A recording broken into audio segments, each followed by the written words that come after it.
The Powers Project. Carl, it's great to have you back again. Kurt, thank you so much. I'm very excited. I love being here with you all the time. I am too. I'm loving this series. In fact, I had someone ask me, they said, I don't get how these connect. And I go, Carl brings in the history of each topic that we're talking about. And these are the three major topics of today, of this time right now, that everyone's talking about. So the first series was on the Ukraine and Russia. The last one that we just did was about gun control and the Second Amendment. And today, we saved the best for last. Today is going to be about Roe v. Wade and abortion. Yeah, that's a biggie right there. It is. You do. And I think I would say that there is a connection, like you said, through history, but there's also a connection in what I think is what should be on the minds of most people, which is how do I, whoever I am, want to see society organized? Like, what does it mean to live in a civic society? Because clearly, as you've heard me say before, we're in a great crisis, which doesn't have to mean doom and gloom. We've talked about that in the previous two sessions, but it's challenging. And what it always challenges historically is how is society organized? And what's happening, I think, is something that we would all like. We won't all like the outcome, but is that society, the citizens are saying, well, what does it mean for there to be fairness and equity and good and good laws and good governance for all? And we debate, and we're in essence saying, maybe over the past 80 years, we've decided that things that we held in common or did, maybe those aren't the right way. So whether it's international relations or something kind of core to the Constitution, Second Amendment, or this issue about rights and individuals and life, all those are pieces of the puzzle that I think. So that to me, I think is a good connection that we should think through these in history as a backdrop. I agree. All right, so let's start with this. I want to start with Roe v. Wade. When it came about, why did it come about? But before we do that, I want to talk a little bit about what the left and their position is, and the right and their position. If we start with the right and their position, that they believe that, as soon as you have intercourse, that there's this living being inside you. Almost, I think they believe, or a lot of them believe immediately, that that's a life form, and that life form should have rights. Science says it's not a life form. It's not a human life form, at least not that at that point, and not until much later on. And this, of course, I'm going to let you keep going, but this, of course, gets to the issue of, is somebody talking biological life, or are they talking something spiritual? Like, where's the soul? Right. And nobody can answer that question. It's a tough one, right? Yeah. Which keep going. Right, so I assume you're going. So, so the right says, we're against it because of this. And then the left says, well, you're against that, but as soon as the baby's born, you don't give a damn about what happens to that child. You don't want to provide. Because as we had talked about before we started the show, you had said in many cases this comes down to being an economic thing, that you can't afford to have a child. And so, the right doesn't want to provide any sort of, provision. Thank you. Provisions to help take care of this child. Their only thing is, well, you can give it up for adoption. But, that's to take away the fact, because I think the right makes a mistake to think that when a woman gets an abortion, it's just easy, and it's not. It's a very difficult thing for them to do, because there is that connection there, I think, with most mothers, and they're not going to want to just give their baby up if they have to have it. Okay. So, but then they don't have the means to provide for that child either. They don't believe that they do. Right, they don't believe they do. Right, exactly. I would back you up just a smidgen. Mm-hmm. So you started with saying the right's position is X. The left's position, I don't think, is there. I think the left's position, or the more liberal position, progressive position, is to say that the choice belongs to the mother. Right, and that's what I was going to get to with the left. Sorry. So, yes. No, I was just saying that this is the left's argument against the right. Against the right, yes. Exactly. Fair. Yeah, exactly. Correct. And then on the left, their position is what you just stated. Right. This is about women's rights to their own bodies and what they can and can't do, and how much control any entity should have over their bodies. Which is where the court ruled. That was their argument in the 14th Amendment, which we'll get to. And then the rights argument is that you don't just have your body to consider any longer. Correct. You have another life form inside of you that should have as much rights as you do. So, Yep. so that's where we're at. So then, Correct. So Well, can we dive Yeah, in there just absolutely. for a second? So to me, and I have thought about this issue for probably all my life. I think most of your listeners know that I'm an ordained minister as well as a professor. I led a church for 16 years. I've been in Christian ministry for, I would say, 30 plus years of some levels. Nothing professional at this point. Like I'm not leading some church right now. So I've thought a lot about this. And for me, what you just described, I think gets to the core. That I say that's the core doesn't make my Christian friends happy because they want the core to be the issue of life only or the soul, which I think is vital. But it's when you look historically, there amongst every group of people living. So in a civic structure, that's the phrase I like to use. So whatever is the civic structure, what's happening is there is a debate between rights. So, in other words, I mean, Locke famously said there's like 3 rights from God, right? Life, liberty, and property. Others would maybe give more rights that are out there. So, right to sustenance, perhaps, or right of free travel, maybe, or something. But if you could think of those rights as being a list, right? They are rarely out of competition with each other, meaning they do not happen or operate in isolation. They happen in a level of competition with each other. And so what society does, usually haphazardly or subconsciously, though, for instance, with a country like the United States that actually wrote a specific constitution, they at least started from a certain spot, is society ultimately begins to debate with itself and conclude which right overpowers the other. So when they're in competition, particularly, say, think about a law case or a court case, the decision that should ultimately be made is based on the general society's viewpoint about which one's more powerful. So that you, I think, said very well, and what we're witnessing and have been at least since the 1950s, although the case is not to the 70s, is which right will become more important. Now, this dovetails into the last session, so if some of your listeners haven't listened to that one, go back. When we talk about gun rights, where is my right to possession versus someone's right to life? And in this case, where is my right to choose? Because it is happening in the individual woman's body, right? Where is that right to choose what happens to my body comparatively to a right to life? And of course, then the question gets in, as we said, like, well, how early in the baby, et cetera, but leaving that aside for now.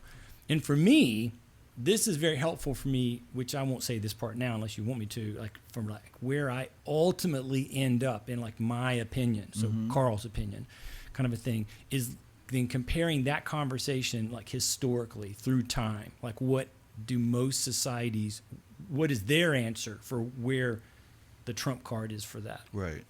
So that was well. You did that really good, for instance, of laying out these are the 2 positions, and this is why it's complex. So if any of your listeners, whether you're conservative or liberal, progressive, evangelical Christian, whatever, and you think there's a simplistic answer, I'll just say you and I will disagree because I do not believe there's a simplistic answer. I don't think for the most part that the majority of people in this country think it's a simplistic answer. I think there are extremists out there who would like you to believe it's a simplistic answer. Fair. And I mean that on both sides. Okay. There are extremists on both sides. As soon as that egg is fertilized, it's human from the right. Right.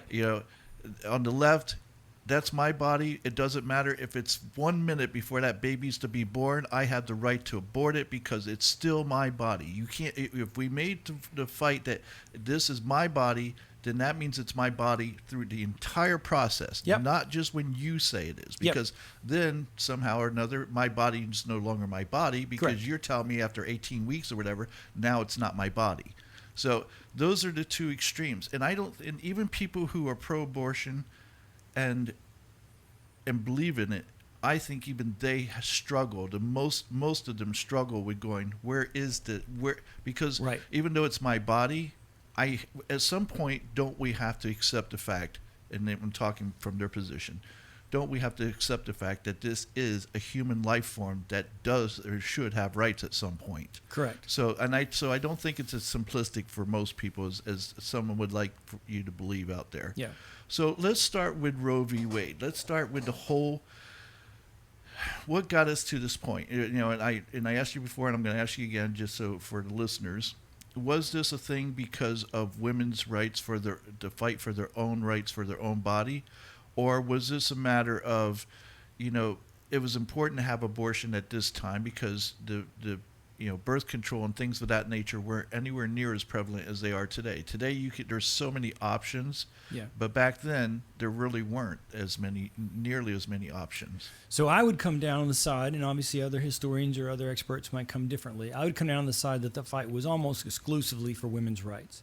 That this falls into that same window of that time we talked about in our last session, coming into the 60s and 70s, where there's great challenge about commonly held norms, and coming out of the World War II experience, civil rights, most specifically for African Americans. So that battle, that fight continuing, Jackie Robinson breaking the color line, and the Double V campaign from World War II, and then kind of moving forward into the battles about education and the destruction of Plessy versus Ferguson, so the destruction of Jim Crow laws, right?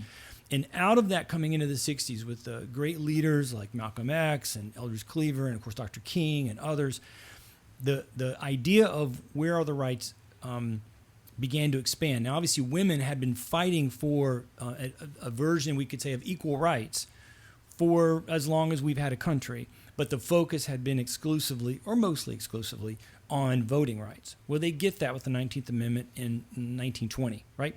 So then you don't really hear much about women. You have Margaret Sanger and the beginning of birth control. So there's your birth control thing actually starting in the 30s. By the 60s, it was not as varied as we might have it today. But you could get birth control. That's a key piece of the puzzle, is that you all of a sudden had significant amounts of birth control, which mitigated a high percentage of unwanted pregnancy, but not, as we know, exclusive or 100%. Right? So you then have this sense where you have, as we noted last time, kind of a burgeoning breaking away of the traditional norms, and one of those that included was sex should be preserved most of the time, or in most people's mindset, for married families. To a sex can happen however, and the pill, the idea of having a very effective way to stop pregnancy, really furthered that. And by the way, men were as happy as women to have this option, right? So you weren't, but we're not trying to somehow blame this as some kind of failure of women, or that the women became immoral or something like that.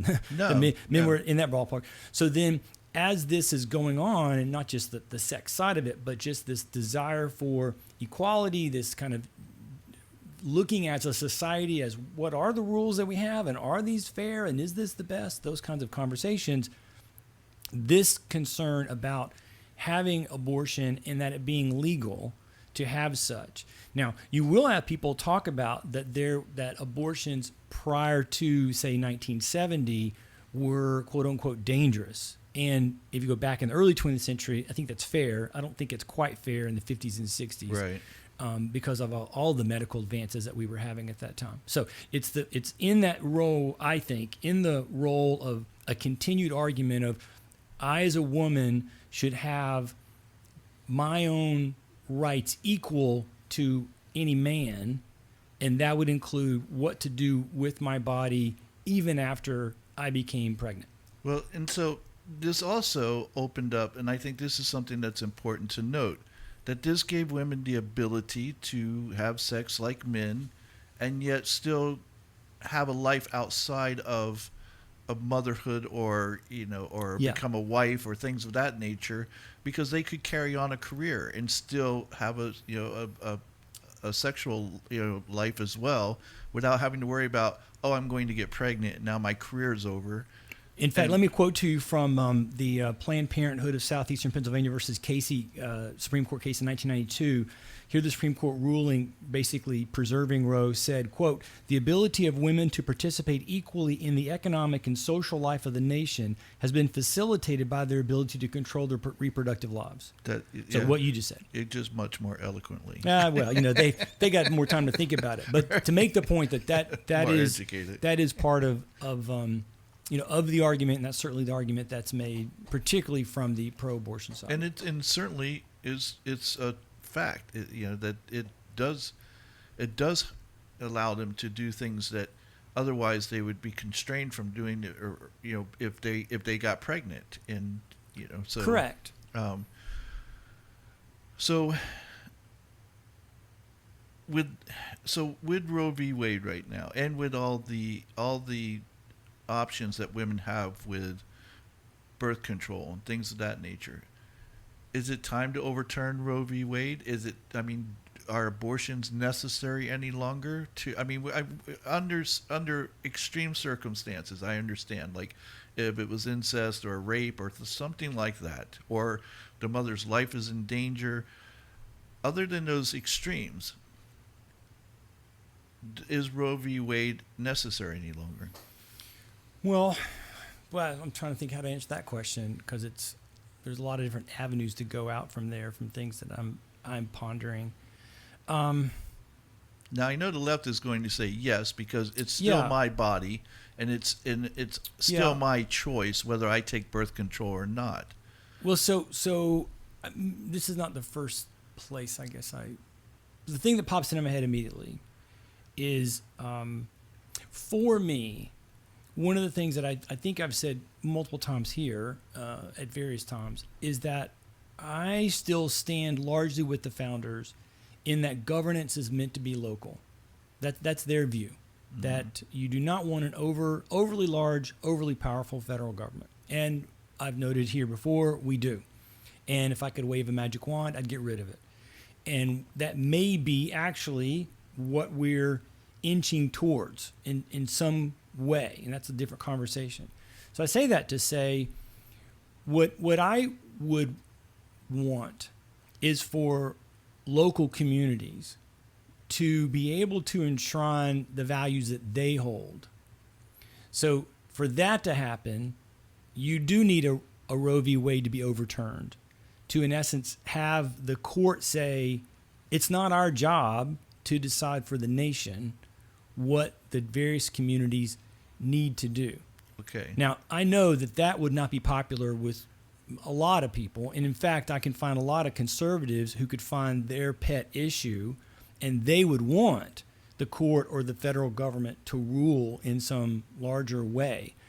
And there's not saying that there wouldn't be perhaps issues in the aftermath of, say, my magical wish I could make that happen kind of stuff. There would be, or challenges to local communities. But I think that there is, I guess I would say it this way: if Congress wants to pass a national abortion law, then they can. And if they do, then the nation has spoken.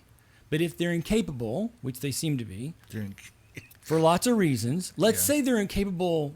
I know the reasons you and I would probably go first. Right. But let's say they're incapable because they're all that incapability is a reflection of how complicated it's viewed by society. So they're reflecting the various and sundry communities. Well, that then speaks to the fact that we do not have a uniform belief, one way or the other. And so then why would it not be valuable to allow a certain community or place, even at a state level, to say, for us, we're doing X? Okay, and here's why I say that doesn't work. I believe that the federal government, in my opinion, what the federal government's role should be, one of the roles is to protect minorities that can't protect themselves, that don't have the numbers to get the vote that they need. So we both know, and forgive me, Mississippi and Alabama and the rest of you southern states that would still have segregation if you were allowed. Yeah. We know segregation would never have been abolished if we took this to a local level in the southern states. Sure. We know gay marriage would never be allowed in the southern states. We know that hell, women probably wouldn't be able to vote in southern states if they had their way. I mean, so you can't simply take all issues, in particular when it comes to minorities, which women are. No, they're not. They were. I think they're 52%. Are they 52% now? Were they back? You can Google it really quick, but Yeah. I'm pretty sure that they are the majority if we're going to go by that number. Yeah. What y'all complaining about? Joking.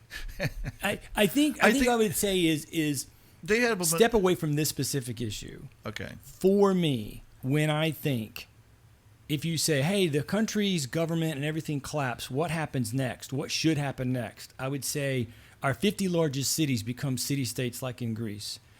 And then if you found yourself in a place that was a nation of Orlando, Tampa, and you didn't like it, well, move. Right. But you don't have to stay there, because there, of the 50 Okay. city-states that existed, I feel confident that there would be one that you would feel more at home in. Yeah, and you know what that would be? It'd be like Minneapolis. I'd be stuck in 10 feet of snow. Maybe. You don't know that, No, though. I know, I'm And you joking. might be able to win the argument in the place that you live. Right, and I'm Just like we would I'm in any joking. other. I know you are. Right. But I mean, and again, certainly it's fraught with peril in the sense that there might be a minority. Flip it around. So there's one of these 50 states that is anti-Christian, right? And so they begin to jail people who are Christians, like myself, right? And they would have the right to do that, right? That would be But then we're not the United States any longer. right. So we're something different, Right, But so- I'm postulating this post-collapse, right? Right. Or maybe it's not a collapse, but maybe it's. We've all said that our federal government is at impasse and seemingly lost to itself for a variety of reasons. Last time we were talking about the influence of money. There's no way to wave a magic wand and end this. So I think for myself, I am constantly thinking, how can we go forward? Whether that's going forward and avoiding the collapse by wisdom and thoughtfulness and saying this is our best path forward, right? Or once the collapse happens, what happens next? That's just, maybe I'm weird. I am weird. That's where my brain goes. I'm constantly thinking, because what we have now is broken, in my opinion. Right? So then you say, okay, well, is it fixed? Is there a way, what would you do? And I'm like, well, here's what I would do. And that doesn't mean it's perfect, because there's no perfect. There's no utopia anywhere. So you're trying stuff.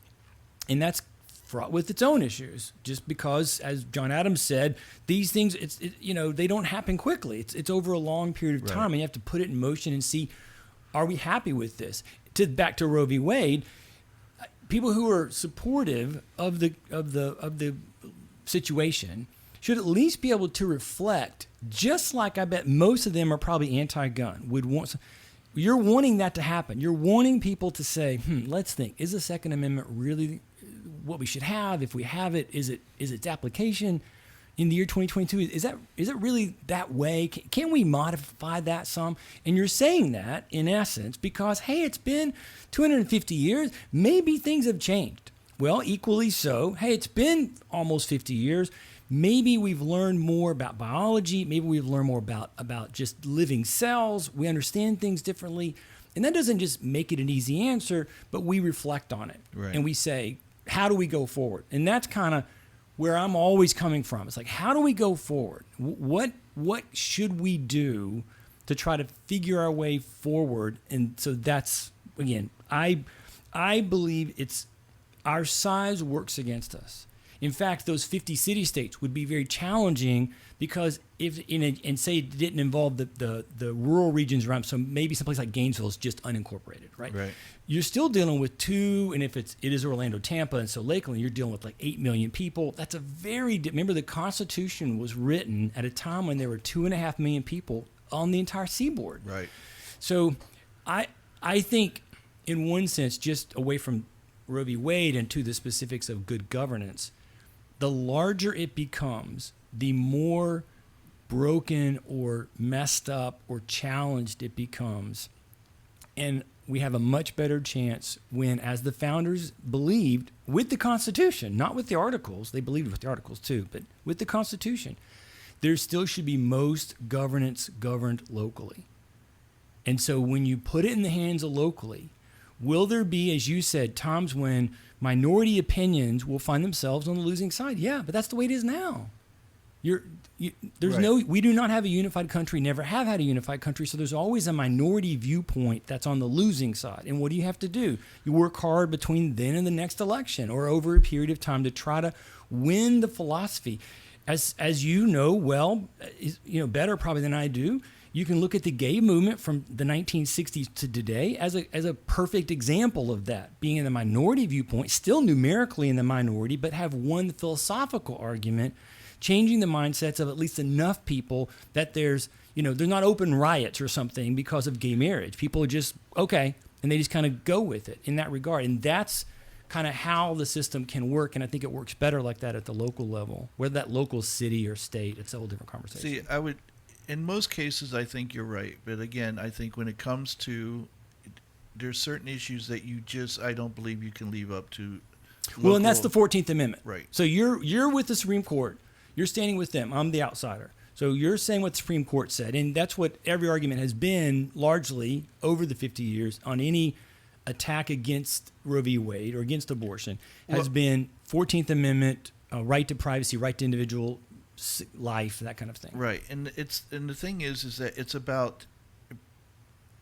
I think that let's see.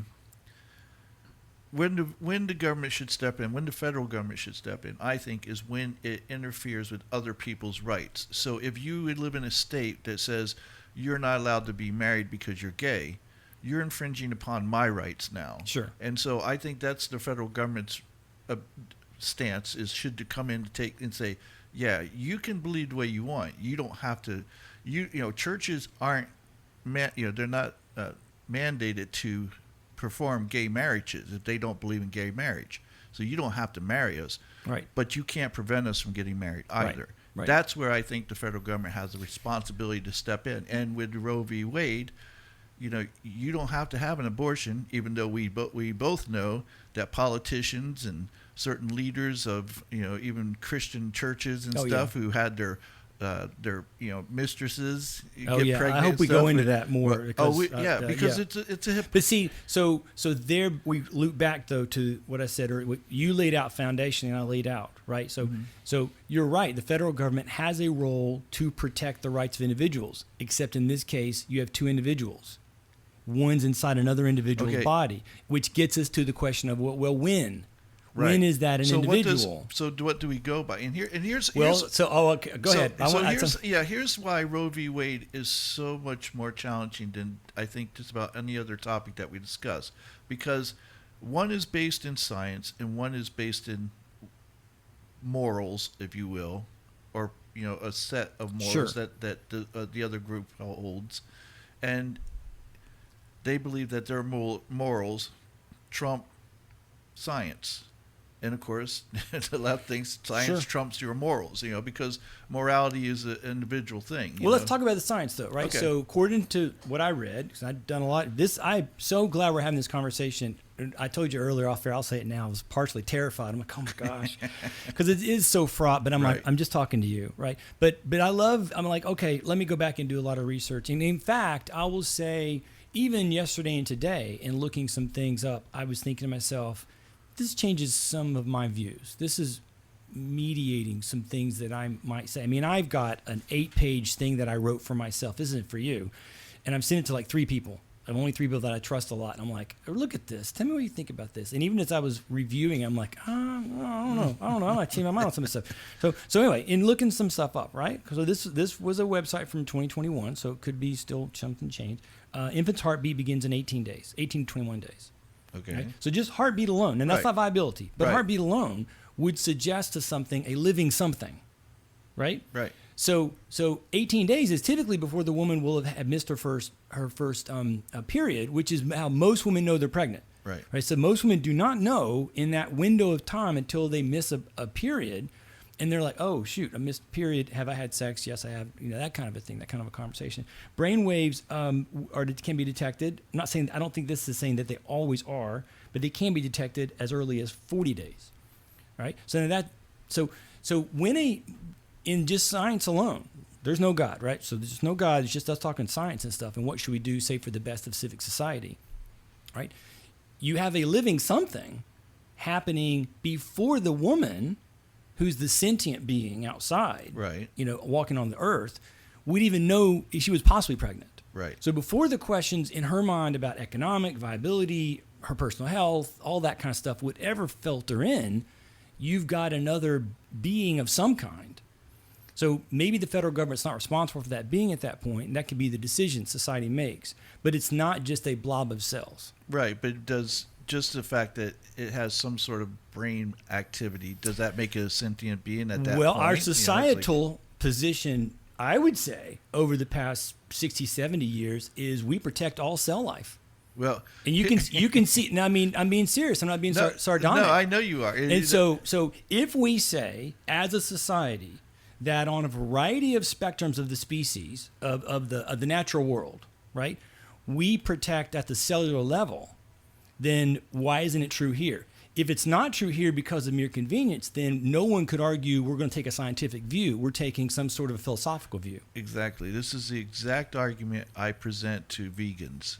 Yeah, I do.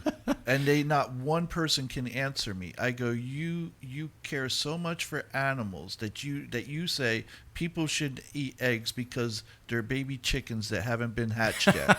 And yet almost, and I've said this, I said almost all of you, if not all of you, are all about, women's rights and part of the feminist movement and believe in abortion. Yep. So it's okay to kill human babies, but not little chickens. And again, let's just leave God out of it. So now you and I have constructed is a conundrum from which there's not a good answer. Right, exactly. Society has to say, just on pure philosophy or, again, science alone, so based on what I just told you, I'd say, okay, you can have an abortion before the baby has a heartbeat.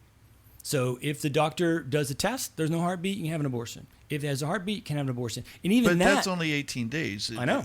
Okay, but that's... But I'm just saying that just as a thought exercise. Right. There's no God. There's no religion. Right. Right. So in that world, how do you make the decision? You and I are in charge. You're the president. I'm the vice president. We're trying to how to make a decision. It's going to be arbitrary no matter where you draw the line. Right. So there's going to be an arbitrary nature to it. And if we're going to say as a society we protect cellular life, right, even saying 18 days is killing something, right? But I'm trying to give the woman an out, even though it's not much of an out, because obviously if there's a heartbeat, which probably there would be by the time she notices that she's pregnant, right? Now, maybe what I could say is that women would have to start to learn that after a week after having had sex, because we're now at a point probably scientifically where they've got much better, I know you can pee on the stick and all that kind of stuff, but there's probably much better metrics. Again, this is all hypothetical. We're not saying any of this is true, but you and I are just trying to think outside of any kind of a God or philosophy position, how would we decide? Unless we want to say science has got nothing to do with it. And I actually think that's where most people who are abortion supporters are. Science has nothing to do with it. It is all about my freedom of choice, and screw science. And they're using science to their absolutely freedom of choice, And that's fine. Let's just be honest about it.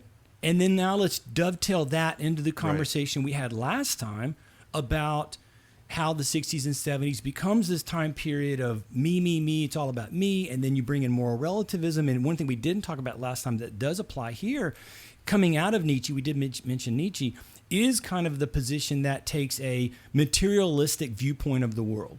That again, as we've been saying, there's no God, right? So it's all materialistic. I just want to make one point, because I'm a big fan of Nietzsche. Nietzsche was not happy with the fact that he presented what he did. He was correct, heartbroken, honestly. Correct. Okay. Yeah. So. And he said we're gonna be did he say guilty, or we're gonna suffer? I think something like we're gonna suffer for 2,000 years of Christianity. And I think what he was saying, as you were implying, is that there's a tragedy about this, that we had this idea, and even if I don't believe it's true, it's still a nice idea. And now what does this mean for us? Right. And you have this materialistic world, in a materialistic world, you cannot make an accurate claim that there's a value to life ever, because it's all just cells. It's just all materialistic. It's all deterministic. There's nothing else going on. And yet, as we know from our last conversation, and obviously, sadly, between the time you and I talked, another shooting happened yesterday. Yep, absolutely. Right? There are people sad. Why are they sad? And many of these, I'm sure, probably are liberal, right? Because a life was lost. Well, then, which is it? Are you materialistic or are you not materialistic? If you're not materialistic, cool, but then you can't go down the road of it's just some kind of a scientific or it's a choice-oriented issue. There is some philosophy going on in the back of your mind. And it's so vital to have that part of the conversation. But I think people don't want to have that conversation because they know where it's going to end up. Well, look. So when people don't want to have a conversation, I believe it's because they don't want to take responsibility. Fair enough. Okay. And I know this is going to piss a lot of people off, and I'm sorry, but the fact is one of the things, like, again, I could argue both sides because I truly do see both sides of this argument. Okay. I think at some point that if it becomes a sentient being, that we decide, okay, this is when this life form inside of you understands what's going on to some extent. It understands. It has, it I think feels, there's been some scientific proof about that. So that before it gets to that, at that point, that child now has some rights of its own, whether it's in your body or not. And, it would seem like it. Okay. And if you want to say, no, it's in my body and depends on me to survive, but if it was taken out of your body, we'd be able to help it to survive without you. I still think that there's a line that, and you said it's arbitrary, but I think that we could probably find a pretty good time of where we go, okay, you can do it before here, but not after this, unless, of course, the emergencies that we've spoken about, whether it's rape or something like that. But, if someone's raped and you don't want to, you can very easily go, I don't want the child, and take the morning after pill or whatever you need to do. And you don't have to wait till the third trimester to figure out, I don't want the kid now. And we shouldn't be trapped in those choices because, again, last time I looked at the statistics, it's somewhere about 5% of all abortions. Right. Roughly. Right? Doesn't mean they're not important. I didn't even know it was that high. Honestly, I thought it was less than that. It's low, though. Right. Right? So we can make a larger, when you're making decisions for organizations or business or whatever, I would suggest you shouldn't be trapped by the one possible alternative scenario that's going unlikely. to unlikely happen. You can be aware that it could happen and go from there, kind of a thing. And that's one of the things I see with the left. They'll go, what about if it's the mother could die, or what about if she was? We're not talking about that. Obviously, you and I aren't. I want to be fair and say that there are some Christian groups or some pro-life groups. They would make that argument. Like that. Who was it? They would be very the governor who said, "Oh, well, it's still a life form." It's and it is, and so there's a challenge. There's a challenge. I mean, I think it's a challenge. Again, as we've already said, it's complex. And I guess in one sense, I'm trying to think in a way that is respectful to my worldview and at the same time aware of the societal complexities.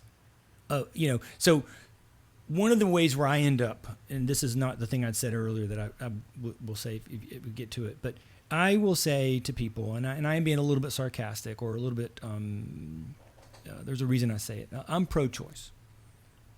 A woman should have the choice to have sex all the time whenever she wants. Agreed. Once you've had sex, back to science, God's not involved in this story. Mm-hmm. Evolution has decided that when a male and a female have sex, a potential is there for another thing to happen, besides just the orgasm, which is the enjoyable part. Okay. You knew that going in. Right. You weren't surprised. Right. Right? And you had ways to mitigate that. And so once that choice is made, then I have less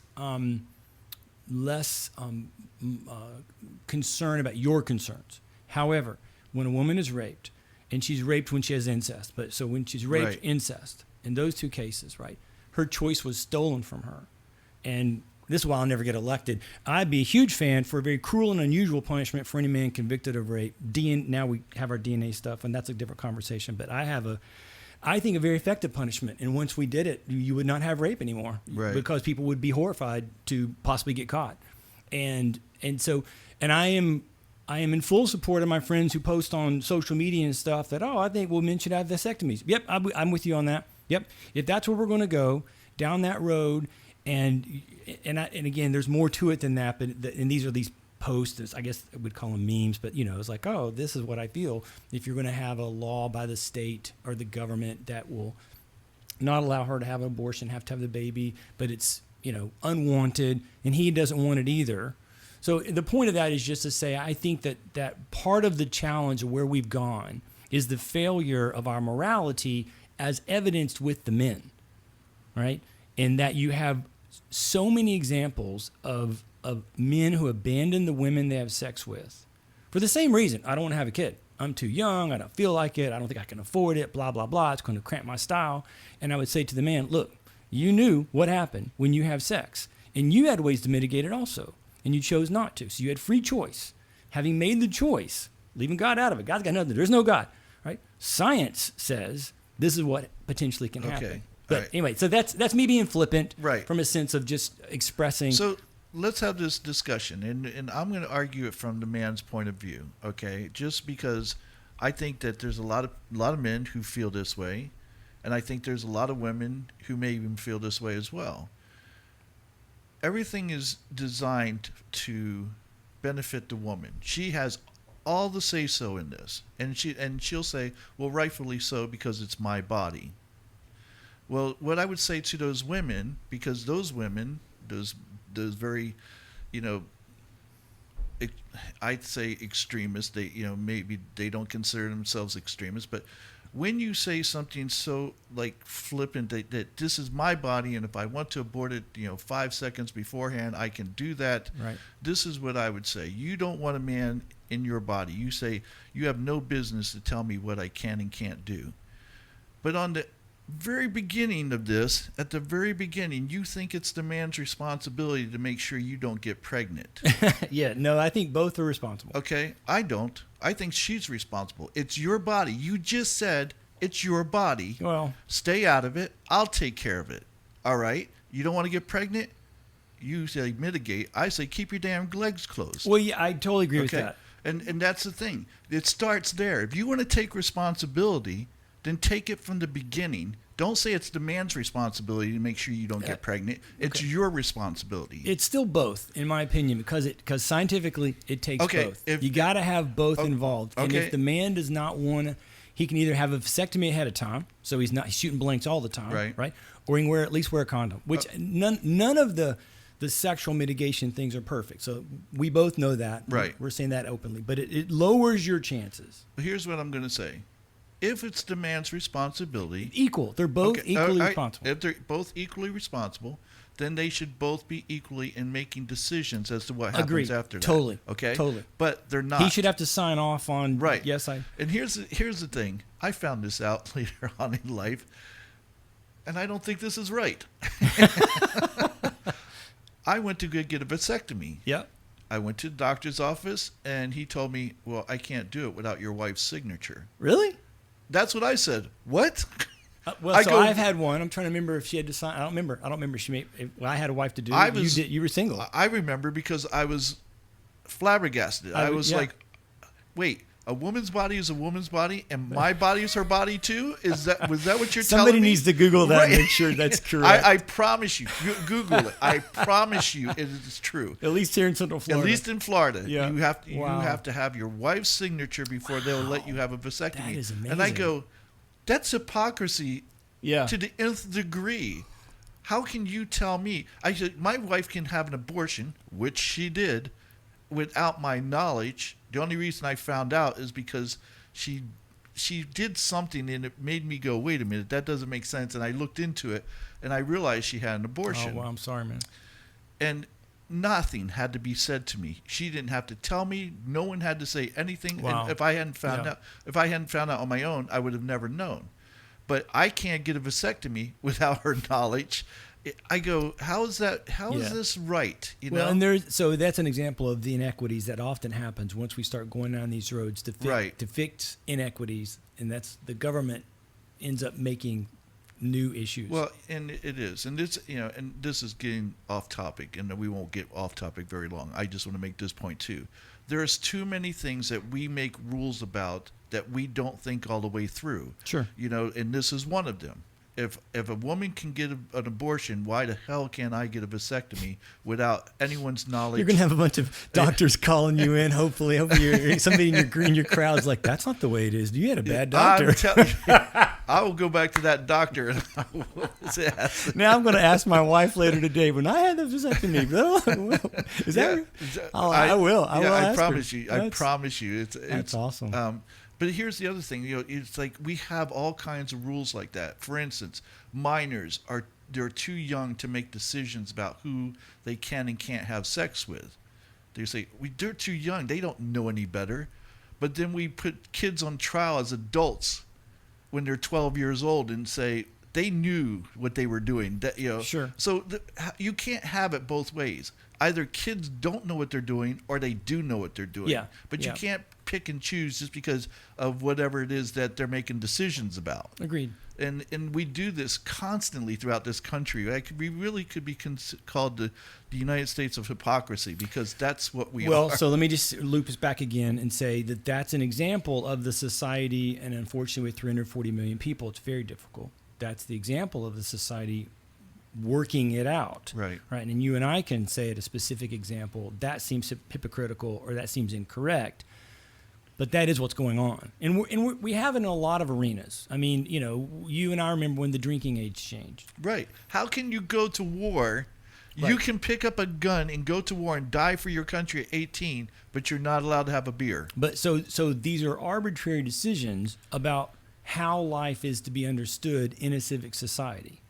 And we should acknowledge that they're arbitrary and then realize that they largely can be up for grabs depending on what society determines. I told you off air, talking about a totally different issue about voting, but John Adams made this point. Right. It's like, why is a guy who's 17 and 361 days not allowed to vote, but a person who's 18 is allowed to vote? There's no noticeable difference. And it's just and he was noting that's an arbitrary decision, which for Adams would be why you shouldn't use age for voting. But in any case, same sort of road down. But that, I think, then raises for us the question of, when we say, how do we want to answer this question? We've been talking, and I took us there in a materialistic kind of scientific way. Right. But what we're really trying to say is, or I think what's being said, or what should be said, is, wait, is there a worldview that can guide us in the decision-making about how society should look? So last time when we talked about guns, you said at one point, roughly, something about people who say the Ten Commandments or taking prayer out of schools, and that was a terrible thing. And then you had some more statements that you made after that about how it wasn't exactly that you were saying those are bad ideas, but just that's not really would have had an effect on the guns, and I don't think it's a useful thing for us to do. And I didn't say anything at the time, mostly because I was probably thinking in some other arena, but afterwards I was thinking, well, I wish I had said this, and now I've got an opportunity to say this, that whether or not, like, I probably agree, you didn't say these words, that I don't know that I would want any specific religion, a state religion dominating, say, in education, or just as a society, a state religion. But often people are saying that about the gun issue, and I think they would say it here as well. What's really being appealed to is the notion of, I think that prior to those moments, we had a generally agreed worldview that would say, and in both these now dovetail, guns, and that life is to be valued.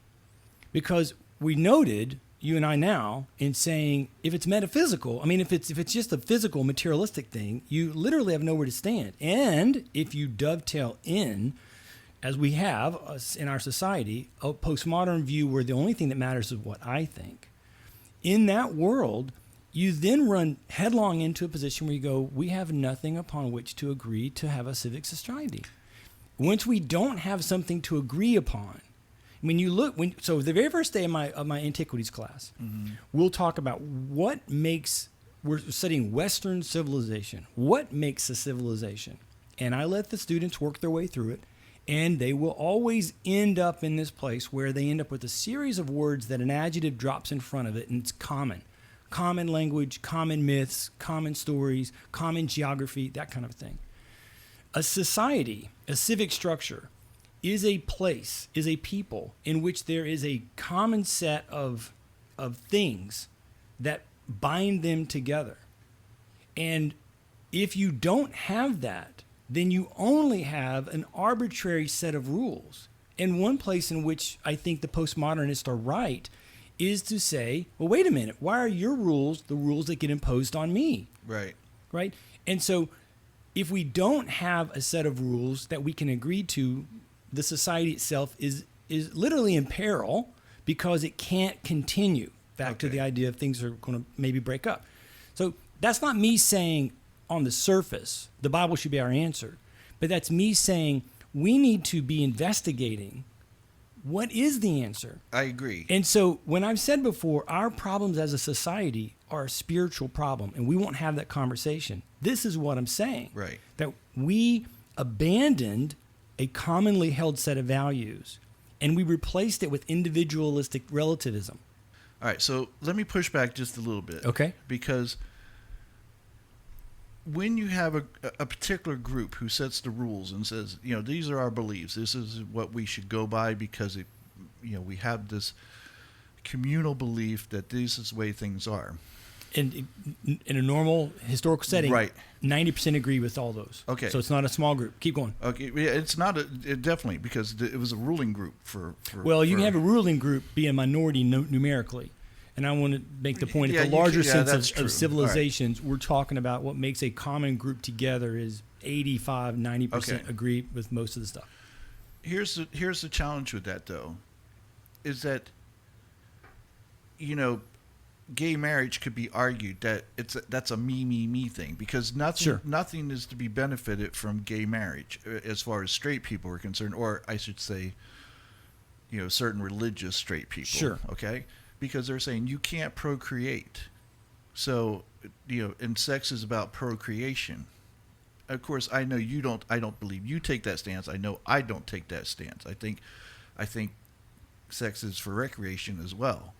God made it fun on purpose. Right, exactly. Or if there's no God, evolution did. I'll go with God did, right. Intentionality. God, but okay. Evolution, whatever is responsible, Right. made it a lot of fun. It didn't have to be, right? That's a key thing. It didn't have to be. Well, keep going. That's a different topic. For the species to, I think it had to be fun enough to where you wanted to do it enough to There had to be something to procreate, attract, right? With animals, there's a smell. Right. But anyway, keep going. So I don't think that we can always go by what the majority says. Oh, this. And I agree with you. Okay. I'm not going to argue that at all. Okay. What I'm going to argue is we need to talk about it. I agree. And we need to examine. So where a lot of my Christian friends would say is de facto, the Bible should be the rules. That's not my view.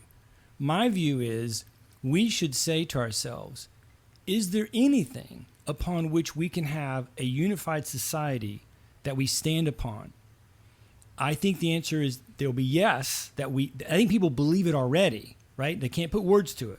Like, for instance, I don't know anybody who, having had a child, does not teach their child to tell the truth. Right.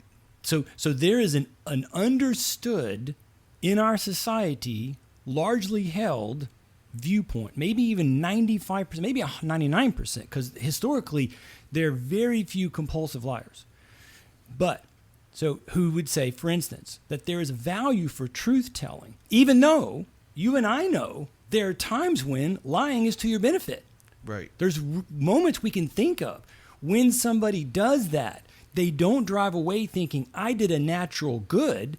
They drive away thinking, I broke what was naturally good for my own benefit, and I'm glad I did. I didn't get the ticket, right? So the same thing, the argument about life that we're having right now, just on the gun debate, right? Just on the gun debate alone, right?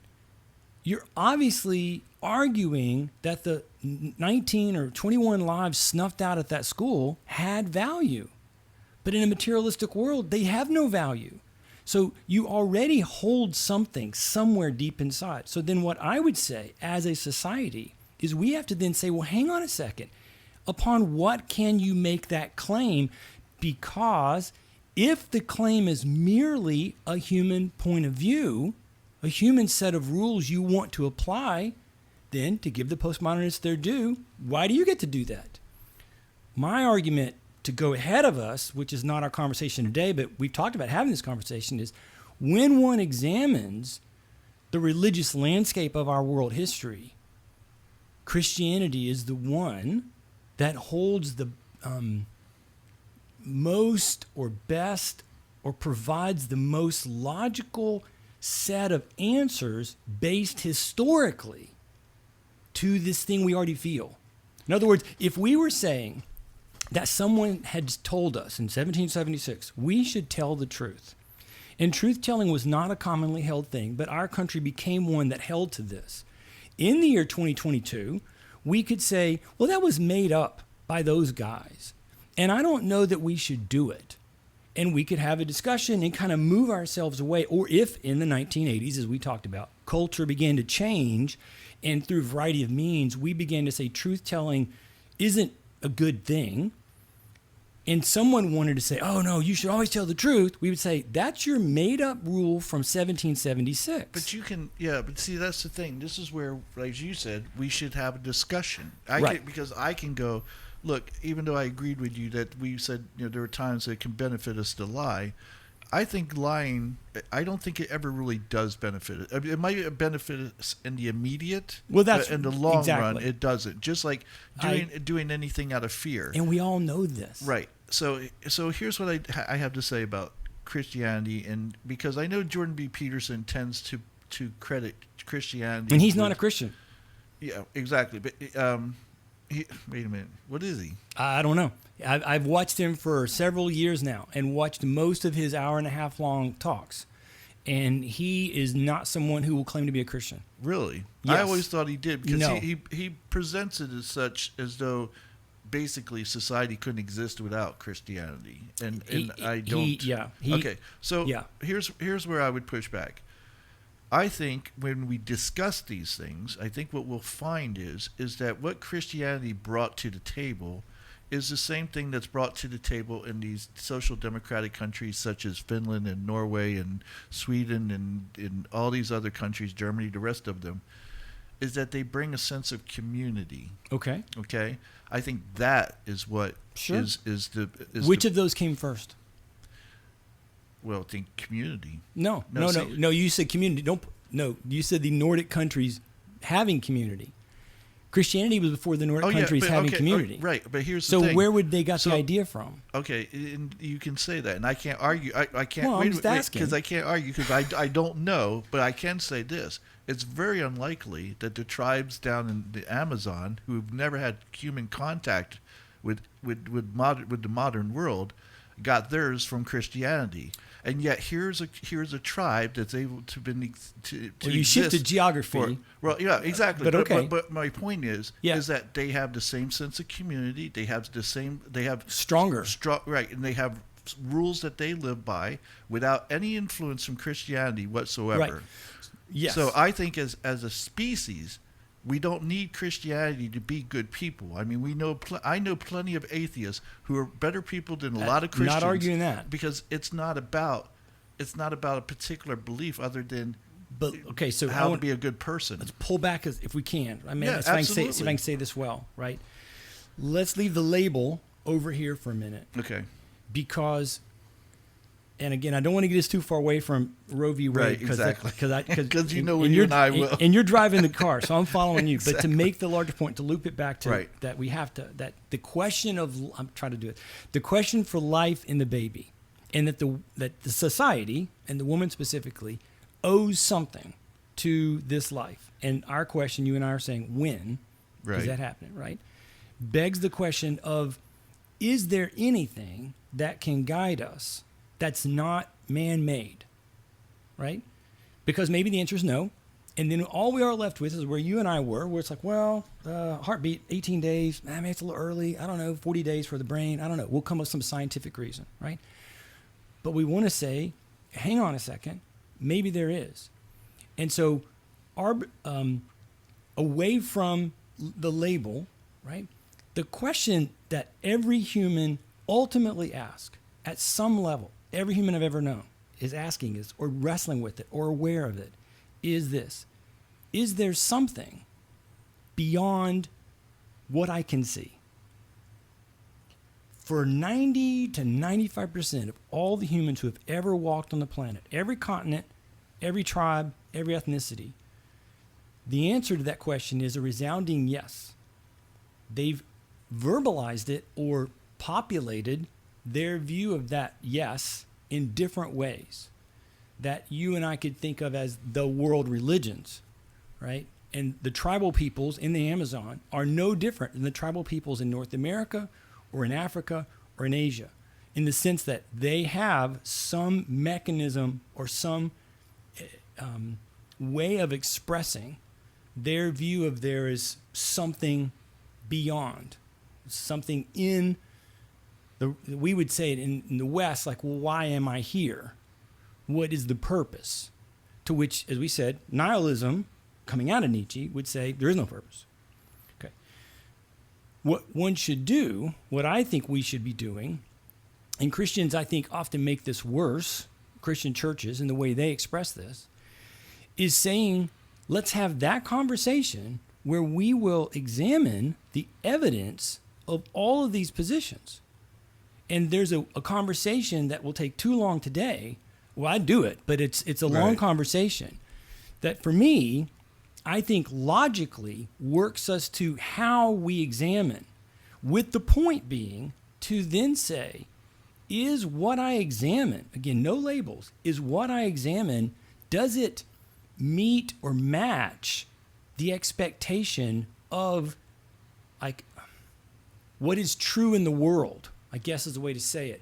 Like, if we didn't know pre-Newton that there was gravity, we still would know things drop. Right. And we'd say, I don't know why that is. And if we could then say, in the world, let's examine to find a philosophy that answers. And of course, we wouldn't find one. We need Galileo and the science and the mathematics to get us there, right? But when we found it, we shouldn't then say, well, I don't like that, or that doesn't fit with how I feel. We would say, it has answered all of the requirements for this thing we know that we can't put words to. Because prior to Newton, we couldn't put words to it. Right. And so I believe, and I'm more than happy to have this conversation off air with any of your listeners, that when one does this in good faith, right? So if I start going, he's going to talk about gravity, and I hate gravity, so screw that guy. I'll talk to him, but you're really not in a good faith conversation. You've already decided the potential best answer you reject. Well, then I won't talk to you because I will honor the fact that you don't want to go there. But if one says, wait a minute, we're in a setting where my two choices are materialistic, because that is the dominant view since at least the 50s, materialistic, from which I think you could say the society that we see in the year 2022 is precisely what we should expect to see in a materialistic world. Okay, but you can say that of this country, but how can, like... No. Okay, so abortion's in every country. Right, but here's what I'm saying. Death's in every country. Right, absolutely. Killing? Okay, keep going. I'm sorry. But to a much lesser degree, especially when we talk about homicides and things like that, coming from let's take the European countries or even Southeast Asia. And I don't know the dates. I would imagine that our homicide rate is far higher. It is. It's not even comparable. It's not even close or in the same ballpark. The thing is like you're talking about countries that are not necessarily atheists. They're just not religious. And Sure. and yet here, year after year, they're constantly being touted as the happiest countries in the world. So if Christianity or any religion for that matter was the deciding factor into how we behave or what we do, how is it that these countries were able to make those decisions without taking in consideration? And yes, I will concede that Christianity has an influence, but I don't think the influence is necessary because I think it's innate in us. Well, that's a tough one to argue. I'm going to keep going, but just say, don't make that argument. What, the innate? Yeah, because Okay. there's no way to roll the clock back and build a Europe without 2,000 years of history. But we can do this. We can take personal experiences that we've had ourselves. I'll give you a Sure, for but instance. you still can't make the argument that Europe is not influenced by its 2,000 years. Oh yeah, of history. I agree. But I think that if it were to disappear in a generation or two, I don't think that it would have any effect. In fact, I'll make the argument that not just Christianity, any religion, Sure, has caused more harm in this world. That's not accurate to the evidence. I know you don't agree with me, but with all the wars and deaths that we've had over gods, but if you took all the wars and deaths we've had over gods, they do not match the death we had in the 20th century. In the 20th century were wars without gods. And actually, you would say the 19th century is wars without gods. The religious wars, except perhaps some more in the Middle East, but I don't want to impugn upon the Muslim faith, die out in 1650. Now, some people can argue, but this guy was a Christian. That's still not a war of religion any more than that guy was an atheist makes it a war of atheism. And so you have to say the Enlightenment wins the argument. The European Enlightenment. The Scottish Enlightenment was much more Christian-friendly, but the European Enlightenment wins the argument. And so for 200 plus years, we have been, at least in the West, an a-religious, in some cases anti-religious, you read Voltaire, anti-religious worldview. And we had more death in the 19th and 20th century, I believe this is accurate, than all of the previous wars combined. So you got to look then and say, wait a minute, in two societies that intentionally and clearly, definitively said, we are a-religious. In fact, we are atheistic. In the USSR and in China, you have somewhere, depending on which historian you read, somewhere between 75 and 200 million people exterminated. Far worse than anything Hitler did. And you never hear this number usually bantied around. Right. Now, that's not to say all atheists are going to go kill other people. But it is to say when we compare, and you want to compare the Nordic countries, let's compare them. These are countries that have an ancient, historic Christian faith position for at least 1,000 years. I think 1,000's fair, maybe a little less than 1,000. And if they moved from the Enlightenment, it does, to prove your point, show that you could be in a society, Western civilization, particularly in Europe, that's a-religious, maybe anti-religious, and not kill 50 million people.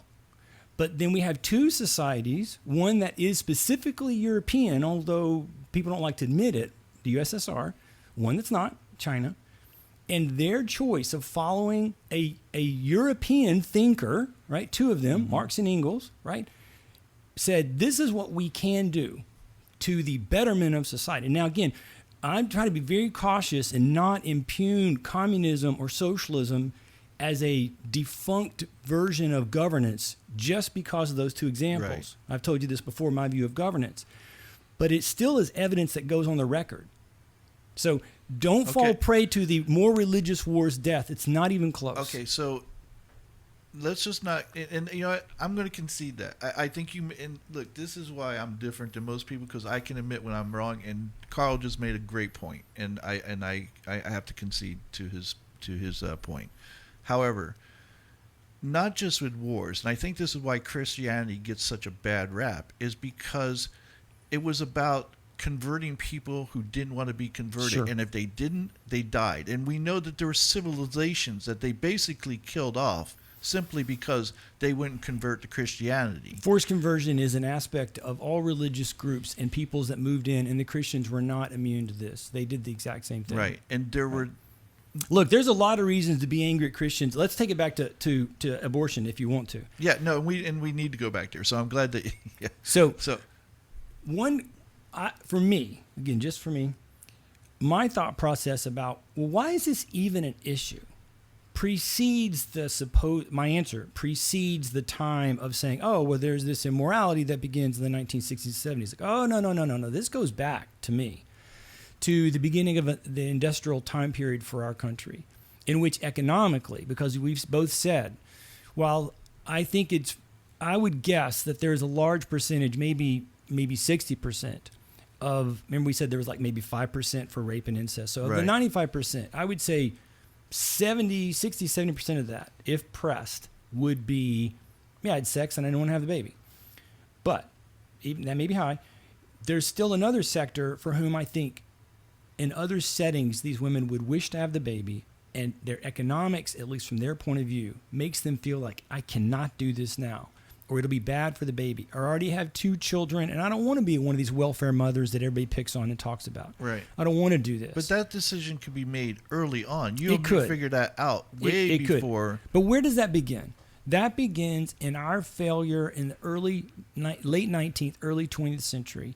And to make the point that I wanted to make, when we begin to have this urban industrial society, where was the Christian church to step into that as the best of their ability, to use their money, their resources to care for each other? And when I think of bringing it to modern times, right, and I think of this is, it's not flippant, but it's simplistic, so I'm probably guilty. I think we could probably eliminate all need or most needs for any abortions if Christian churches and families were lining up at abortion clinics to say, I will adopt your child and you can come live with us and we will pay for your life till you have this baby. But instead, what happened for many Christian churches was a condemning attitude of, well, you shouldn't have had sex, and that's the end of it. Or financially, well, that's the government's problem or it's your personal problem. And I don't want to try to make points just for the audience's sake, but it frustrates me. And let me just confess. So I was the pastor of a church for 16 years. Now, we were very, very small, so that's maybe my one out. We've never had more than 30, 40 people. But we never did what I think churches should do. And that's to my shame. I should have said, this is something we're going to do right from the start. But we didn't. But if churches would take the effort to create adoption centers, create child care centers. Now, some do have child care centers. I understand this. And maybe more importantly, choose to love and invest on the mother, even as she has had sex out of wedlock, and care for her so that she's overwhelmed with this sense of love and support. I don't think we would have the problem that we have today. So I know you're going to say yes, but I think part of the issue is that you would say, even if she doesn't want to give the baby up for adoption, we should be there to support her and Absolutely. help her out. We should walk her all the way through. Unfortunately, I think most Christians are like, no, they're looking what will benefit them. They want you to put it up for adoption because they have families that want babies, and of course there's now. money. Sadly, I think the opposite. I think if you did that and most pastors stood out there, they would have a very small percentage. And again, let me confess. So I'm 57. I've had my 3. I've got a big enough house. I probably could take a child. And I'm selfish and going, I'm 57. I don't want to have a baby again. Yeah, I agree with that. Well, my point is that I think there wouldn't be a lot of families stepping forward to do it. There's a lot of families out there now waiting on like a list to adopt babies. Of course, they have a particular baby that they're looking for. And that, by the way, gets into the problem of having too much government, because one challenge a Christian pastor or anybody else who wants to say, well, I'll start an adoption clinic. You find that is just thousands of dollars and hours of red tape to kind of work your way through for all variety of reasons. And maybe some of those reasons are necessary, but they're frustrating. And this is one of the problems I've had with Christians, and again, religions. Yeah. Not because all Christians think this way or act this way, but it's like, why would you not want gay people to be able to adopt when you know they're, and the funny thing is, gay people tend to adopt the children that nobody wants. Yeah. So why wouldn't you want those children to be in a family? Even if you think a mother and a father are the end all be all, that's what every kid should have. You're not adopting the 12-year-old black girl. Or particularly if it was boy. going to be a way to eliminate abortion. Right. Forget the kids in abortion in adoption homes right now. Right. Forget those kids. Just in the general sense of, if this would stop somebody from having an abortion and they could give it to a gay couple, would you not be happy with that? Yeah, I would. That's a great question. That is a great question. I would love to see what they say. And you said earlier, because I just want to, I guess I'm hitting them when they're down, and I'll get in trouble with maybe some of my Christian friends, whatever. We also, as Christians, have well, I guess people don't really care, but to me, you have nowhere to stand when your own morality is this poor. So Peter, in his, I think it's the second letter, when Peter writes the letter to the Christians, he says, you need to live your lives in such a way that when you are accused, your non-Christian friends will come to your defense, meaning you've lived in a way that reflects the general ethos of Christianity. And as you mentioned earlier, and I will echo again, and it's happened recently in groups that have historically been close to, you have leaders who abuse their power and abuse the role and the situation for sex. So it's like it's really sickening to me. That's the best way I can put it. When I know that there is a generalized complaint from Christians about, the problem is all this immorality. And when, if you go back to the 50s and certainly moving into the 60s, when clearly on paper, 70, 80, 90% of Americans claim to be Christians, right, then that immorality that we all saw with those rock and roll and that drugs, that should have only been a tiny, tiny percentage of people. But it's funny, when you study it, it was a large percentage of people, right, which is a testimony against the church. The Christian church right now ought to be taking the most openly lamenting position about society that they have wrought. Not that has been wrought on them, right? The scripture talks in the Old Testament about how you would rip your clothes and throw ashes on your head as an open sign of my own inability to walk in the ways that God has designed. And quite honestly, particularly with the consistency of falling from grace, quote unquote, of Christian leaders due to sexual immorality throughout this time period we're talking about, and their inability of most of the churches or groups, of the denominational groups, to do anything about it, to say anything in lament, it's damning. And unfortunately, this is a lot how I felt about when Trump was president, to kind of swing around, is to say, you can't say, particularly for Christians, you're going to support somebody like that because there's one or two views that he aligns with you on, right, when there's so many other areas, particularly in just the broad sense of morality, he clearly does not align with. You have given away any moral standing to ask the country to change. So I've been married 32 years. I've had sex with one woman for all this. I've had sex with no other women. Maybe because I was a loser in college or something, but I had my chances, right, a few, and I chose not to. Nobody go any deeper than that. But I think I can then say to people, you can choose not to have sex. I have the leverage to say, now they're not going to listen necessarily, right, but in certain circumstances, I can appeal to, it can be done. You can make this stance, right?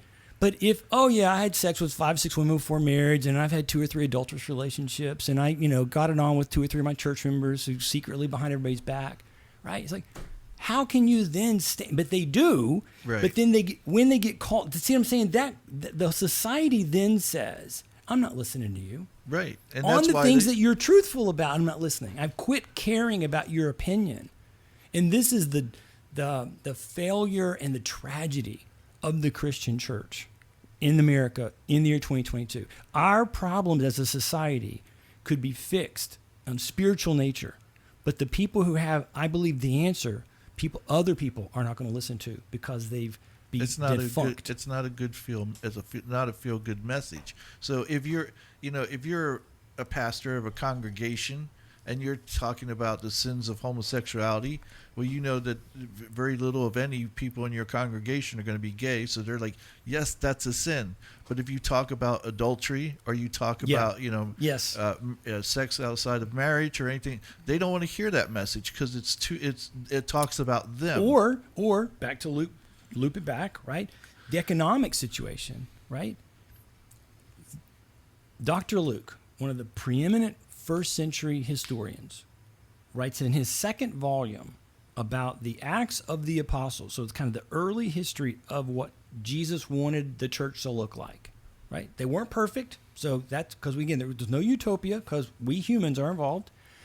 But we can see, and when you read that, what you see consistently throughout the entire book, focused more in the first 10 chapters, but still through the entire book, is a consistent litany of, to the point you made about Scandinavia and about other places, a people living in community together. They sold their possessions to ensure no one had any needs.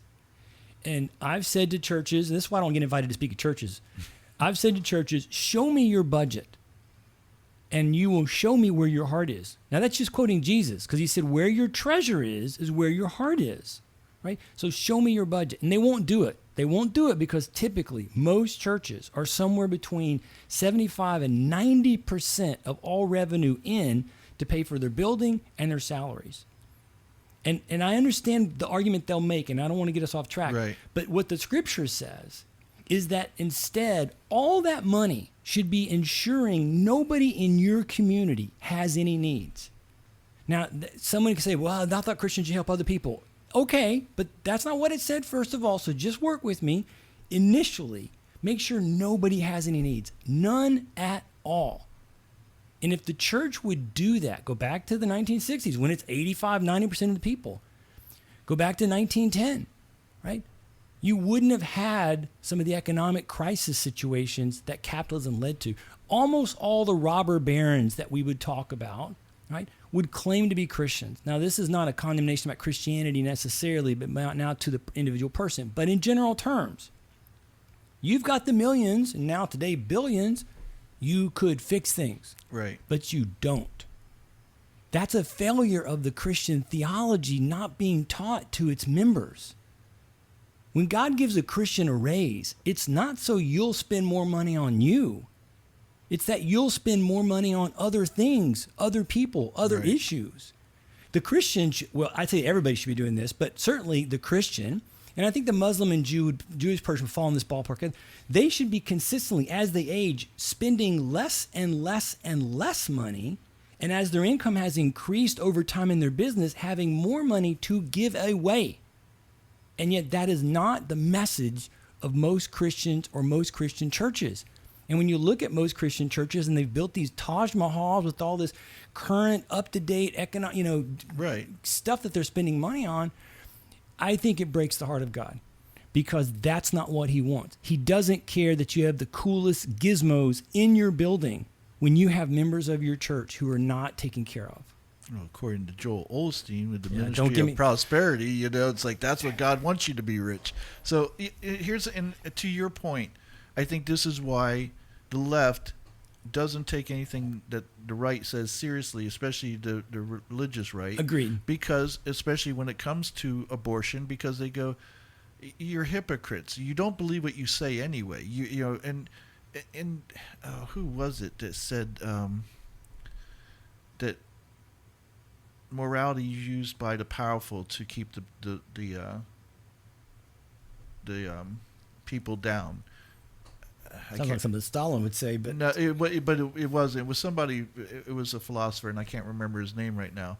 But basically, that's what they do. I mean, and I'm again, I'll take people like that are in Congress. I'll take Mitch McConnell, Nancy Pelosi, Chuck Schumer, Ted Cruz. These people are not moral in the least little bit. They throw Christianity, the name around to talk about God, church, and all that, and they don't believe in any of it. If they did, they wouldn't behave the way they do, and they wouldn't do the things that they do. And so they use it to garner votes amongst the people who will vote for them, as if they're righteous people and they're doing things for the way God wants things. And it's all nonsense. So, and there's people who see that and go, "I'm not going to listen to anything you have to say because you don't have any ground to stand on when it comes to morality because you talk about it, Right. but you have none of your own." that's why the largest group, well, the fastest growing group on the surveys is the group that marks none, N-O-N-E. Right. And so they'll be discussed about, the nuns, not N-U-N, but Right. N-O-N-E-S. But, and it's growing. And so back to the abortion question, as the danger, and why this is frustrating for me at least, is, as I said earlier, we more likely give away the willingness to investigate what could be the definitive worldview to hold, because we go, the people who have proposed this previously have, in my opinion, a checkered history. Right. So I'm not listening to those guys. Right. And it's sounded like finding out, back to the silly example I was given with Newton, is that, well, Newton did some terrible things. So I will reject the theory of gravity. Right. It's like, well, he may have done some terrible things, but the theory might be right. Right. I'll And never understand that either. Like, if you do, especially if you do even one thing wrong and it's brought to the attention of the world, and it's all of a sudden like everything that you said before and after has no validity anymore because something you didn't do that upset someone. And what, again, I think as the natural, I believe that this is one of the, if not, I think maybe the driving issue of every individual. It's like, why am I here? What's the point? Right? And if the point can be answered, as I believe it can over here, but they refuse to go there, right? Like you said, that's not wise. You should, it's just because they had some adherents or people who maybe are on the stage as the leaders of this group or thing have done poorly, you should still examine the underlying information with it. And we are harming ourselves. We have harmed ourselves as a society because of this. This is the answer for the gun violence thing. Right. This is the answer for our economic inequality. If everybody had this worldview that I believe they should hold, all of the owners of these businesses would be making 90% less money than they're making voluntarily, and they would be spread more broadly amongst the people that work for them. They would just do this because of the common good that it would be obvious to see. But we're not seeing this because I think, again, we don't want to have the spiritual conversation. And for a lot of people, they're afraid. They're afraid it's true, not because of the hell thing, but because what if I have to change my life? What if I don't want to change my life? Back to this. I want to have the abortion. I want to have as much sex as I possibly can. Right. And it's like, well, and do you want to live well? I think that's the danger, is that when you look at, speaking as somebody from the left, I look at the right and I go, well, why do I listen to anything they have to say? They obviously don't live by their own words. They don't mean anything. But if I ignore my own morality, because I have my own, and I excuse it because, well, they don't live by it, why should I live by it? And that's sort of the attitude that we have nowadays. Is like, well, they're not going to do it, I'm not going to do it. Yeah. It's the whole, why should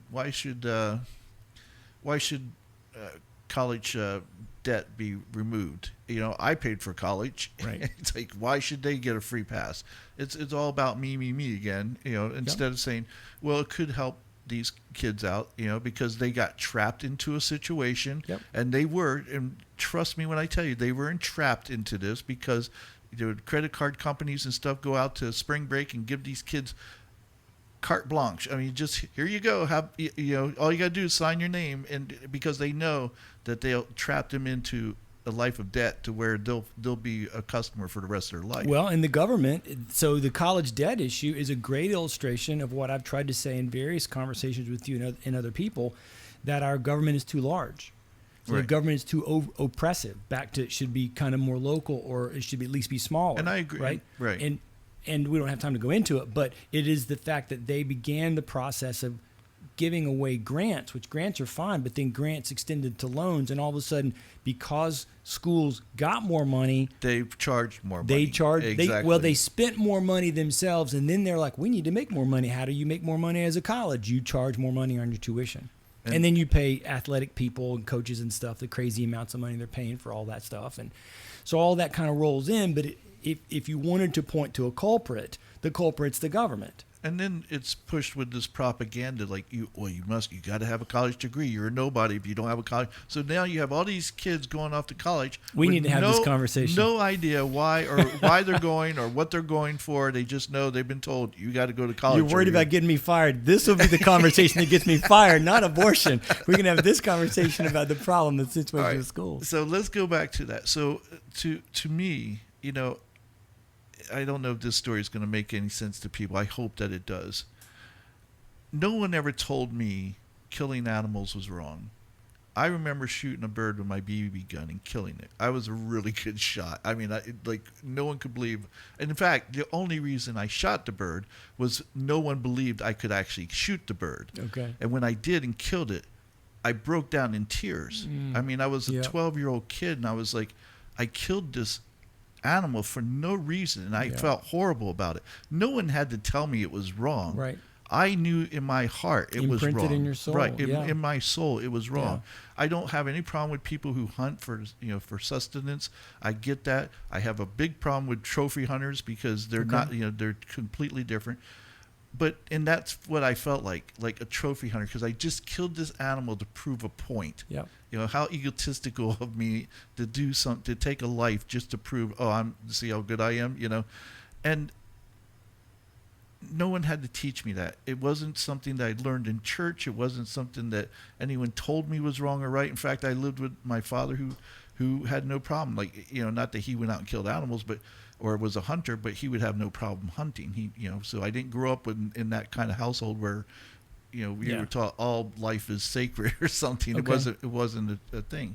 So if I know, as a person, I have a life inside of me, to ignore that and to ignore your own morals because of what someone did over here, and you think, because they don't live by that, then I can excuse my behavior as well. I think you're right. I think that's a huge mistake. Yeah.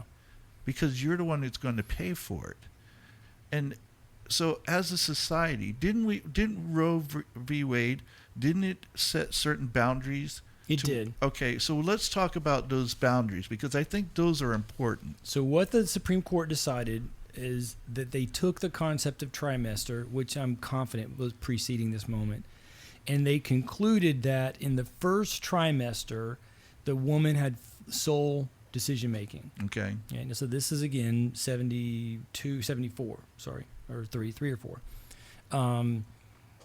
And so our medical knowledge has changed. But first trimester. Second trimester, the government could regulate abortion, not ban it. And that was pretty much to determine or protect the mother's health. So there was that whole question, which I've always struggled. I wish there was another word we could use, but we don't. We have that word. So, meaning, if you're telling me something's being done to save the life of the mother, okay, that's a medical thing that's got to be done. Right. That to me falls in a completely different. That's not even in the same category as the rape incest category. Right. Okay. Anyway, third trimester, states could prohibit abortion to protect a fetus as long as it could survive on its own. So that got the medical community involved in determining viability. Again, unless the woman's health is in danger. So they were making the provision that if the doctor, 2 weeks before the pregnancy, the woman's going to die, they could take the baby's life to save the mother's life. And I'm certain that was in consultation with the woman and whoever else is with her making those decisions. So yeah, those were the provisions that they came up with. Okay, so why is it so important to the right to overturn Roe v. Wade? Because they don't think that abortion should be allowed at all? Before you get to that statement, it's the statement that we've been wrestling around, right? Which is there is another life involved. Right, but if we go by Roe v. Wade, that life really wouldn't be considered until the third trimester. Yeah, I think you could basically say the Supreme Court was trying to say up till viability, right, it's kind of okay. And I think most people agree with that. So that's why I don't get... Okay, and so viability has changed between then and now over the 50 years because of medical improvements. So that doesn't mean it doesn't solve... maybe that still solves the problem for us. Just have the medical community say, where's the viability moment? Unfortunately, it's probably child by child, so that's probably part of the challenge there also. But again, always behind it, there's this thing of it's life. right? So life should be protected. Does that make sense? Yeah, I don't have to like it, but I'm saying that's always the card on the table that says, hang on a second. And so I've said, I will tell you my position. Ultimately, back to that civic structure kind of positioning of the competition of rights, historically, right to life always was the predominant over all other rights. As far as I know, with the exception of the Spartan peoples. And you could argue, I think, the Romans took it very differently than the Spartans. Spartans were much more check the baby out, post-birth, don't like it, get rid of it. So you could arguably say, but even there, I would say at the general sense of who the Spartan people were, they still would have said life trumps, and in a weird, maybe hypocritical kind of way, eliminating the baby at birth that they think is defected is preserving the life of the community. Right. Regardless, when you look at those societies, so I then go and say, for me, ultimately, the fact that there is life in what is obviously a vastly complex scenario, and I have to make a hard choice that's going to make somebody unhappy, right? If the baby could speak, choosing abortion makes the baby unhappy. The woman can speak. Choosing not allowing abortion makes some of the women unhappy, right? So I'm not going to make anybody happy. So now I've got to make a decision. And I'm going to stand with the historical sense of what societies have done to value the life. Now, of course, then that brings up, as you and I have gone around with it, it's like, well, where is life? Are you saying viability? Are you saying heartbeat? Are you saying the sort of vague, the soul has come? Or if there's some scriptural verses, which I didn't bring up and I don't plan on, but you could say, again, from conception, there is life. That's obviously not viable. Well, maybe it is. Test two babies. I mean, so maybe it is viable. So, all right. So, and I think this is where, when I spoke earlier about the reason why this particular topic is so hard to get around is because one is coming from a position of morality and one is coming from a position of science, or so they say. Well, okay, but here's the thing, because when you brought up the Spartans and you said, this kid's deformed, it's going to hurt our society as a whole, we get rid of it.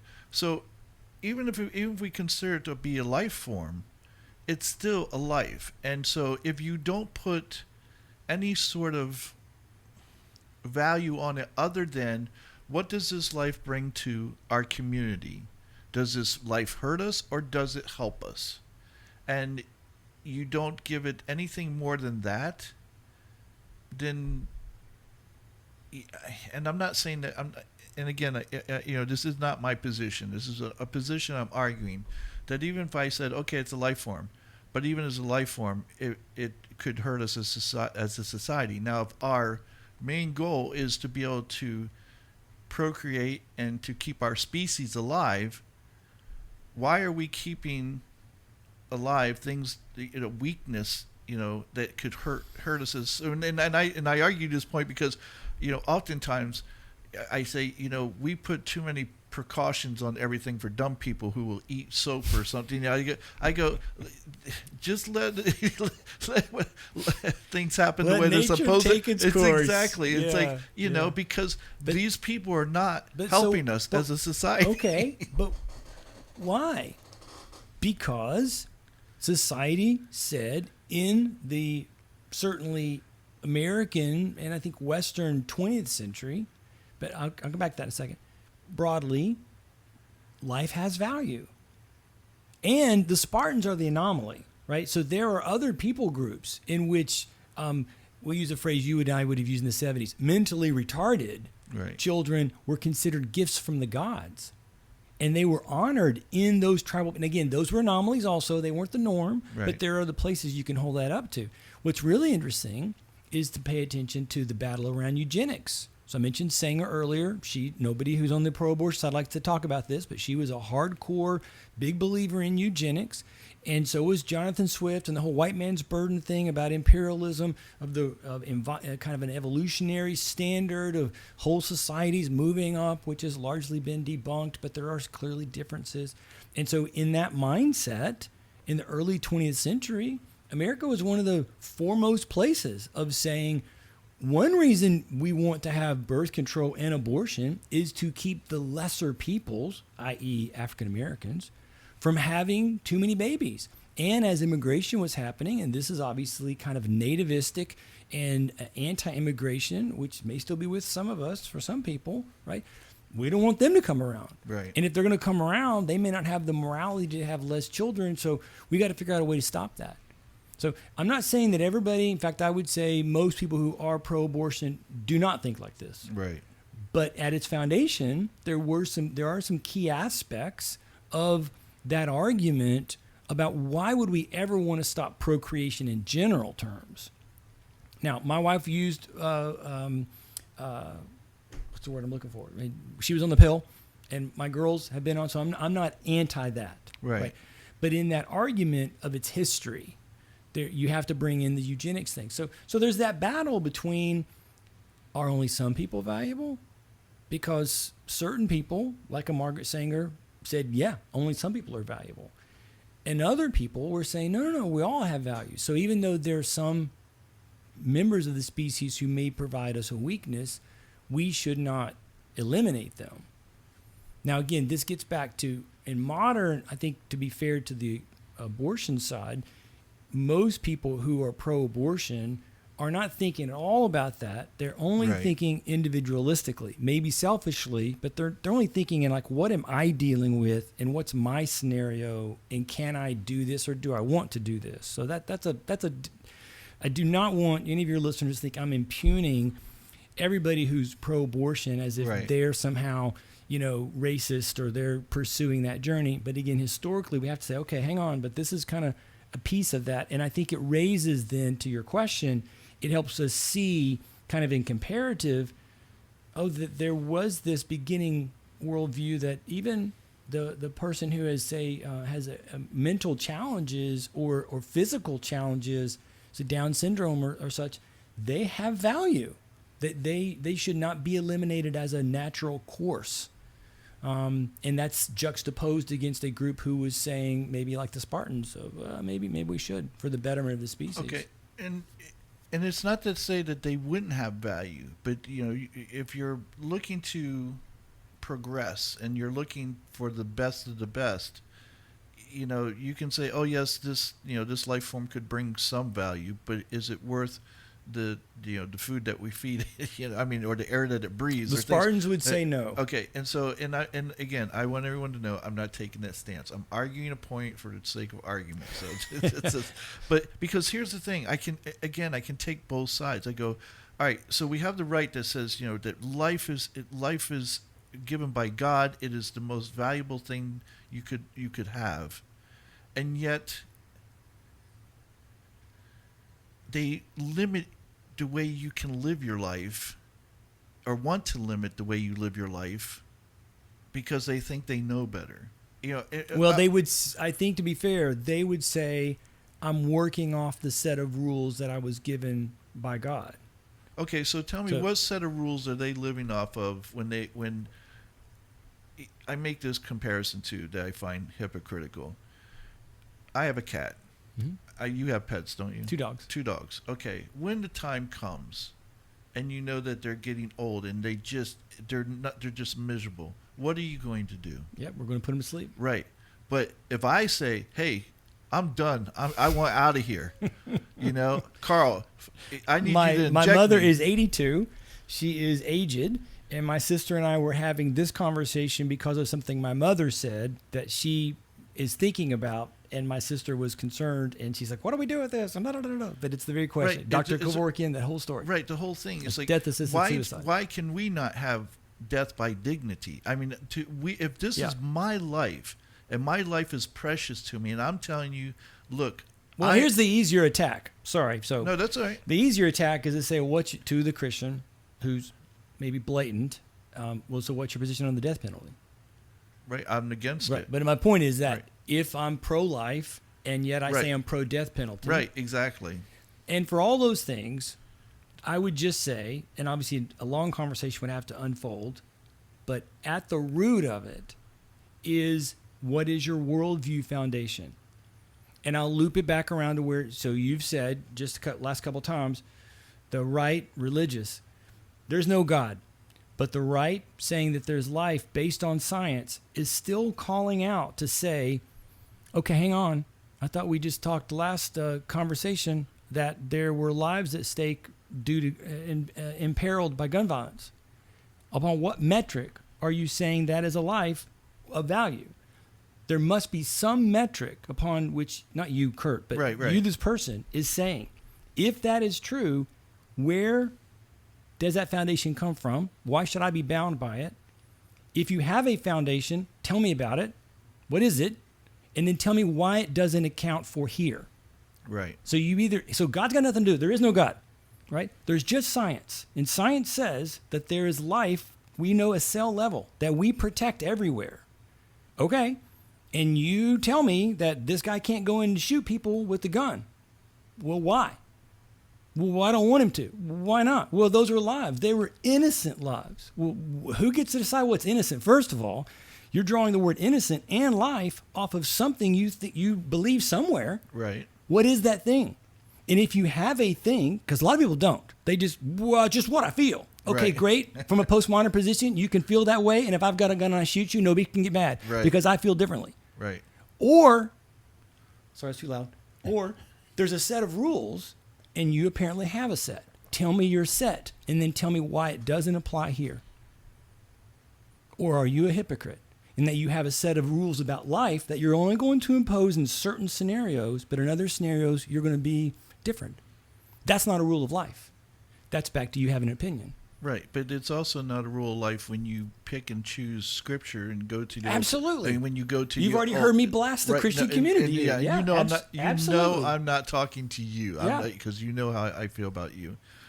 But when you go back and you use the Old Testament as an excuse, when you never use the Old Testament for anything else except for the few points that you want to be able to make, like for instance the death penalty. And say, well, in order for a person to be able to be forgiven of murder or whatever, their blood must be shed or something to that nature, because that's what the Old Testament told them. Or it's okay to, what is it called, a blood, I don't remember the name of it right offhand right now, but there's a killing where if I kill you because you had sex with my partner, I'm justified. Because I did you a favor. Because had I not killed you, you were going to hell. But by me killing you, well, now you can be forgiven or whatever. I mean, just whatever nonsense that kind of stuff, where it justifies a belief, and yet you don't believe anything else except for those few scriptures that benefit what your belief is, and like for the death penalty. Now, on the other hand, you say, the left says, well, it's not a life, or and I'm not going to say everybody on the left, because again, it's not the entire left. In fact, I don't even know that it's the majority. I don't even know if it's the majority of women, but you have those women out there. This is the life that it's in my stomach. It's me, and it can't survive without me. So I have a right to say what happens to that child up until it's born. Yeah. So it's not a life. If I go up and punch that woman in the stomach, you will go to, and the baby, she loses the baby. And she loses the baby. What happens to me? Yep. Wait a minute. Yep. There's no life there. Yep. The worst you can get me for is assault. Yep. If we're going by the law, Yep. that's the worst you can get me for. Yep. But that's not what happens. That's correct. And so that's the thing, is like, until, and we've talked about this with Ukraine and Russia, and with the gun control and the Second Amendment, and we've talked about this on other episodes that you and I've done. Until we can be good faith actors and come to the table with genuine arguments, and not just to win the argument, but not be hypocritical and listen to what like when you said, what you said about the wars, after all the Christian wars or all the religious wars that were done, don't compare. I have to go, after I was thinking about it, you're absolutely right. I can't go, he made a good point. How can I destroy that point? It's like, Yeah. I can't just go, you're wrong. It's like, because you're not, you're right. And so I have to be open to that, to go, I don't have all the answers. I'm not always right. And if you bring up a point like that, I've got to go, he's right. So let's go from his point, because he's in the right, he's going in the right direction. Yeah. But we don't do that. No. And I think we don't because we're afraid. I think fear's got a lot to do with it. And this may be true at all times in history, but it's certainly true at the time of the Great Crisis that I've talked about before. And the reason it's afraid is because you can sense that the world that you know may be taken from you.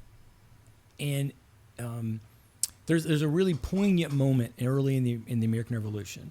So George Washington has been made the commander-in-chief. He goes to Boston, where the British troops that were in Boston after Lexington and Concord and then after Bunker Hill were stationed. And suddenly they found themselves besieged. So just like Mariupol, we're seeing some of those, for people who don't remember what a siege is like. And the Boston troops were besieged. And Washington and his troops eventually are able to maneuver some artillery and positions in a way that forces the British to flee. So they do. They evacuate. From an American point of view, it's a big victory. Yay, we won Boston, right? But in Boston, which was in many cases the heart of the revolution, where probably at least 75% of the inhabitants were pro-patriot, there still were that 20 to 25% who were loyal to their home country.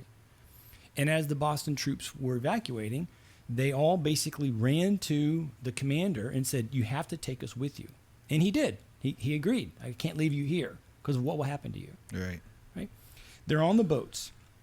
And the story goes on some of the boats that people were, obviously everybody who was a citizen was very sad, torn up. Again, just like we see happen to the Ukrainians and what happened to the Bostonians, right, who were run out of their city.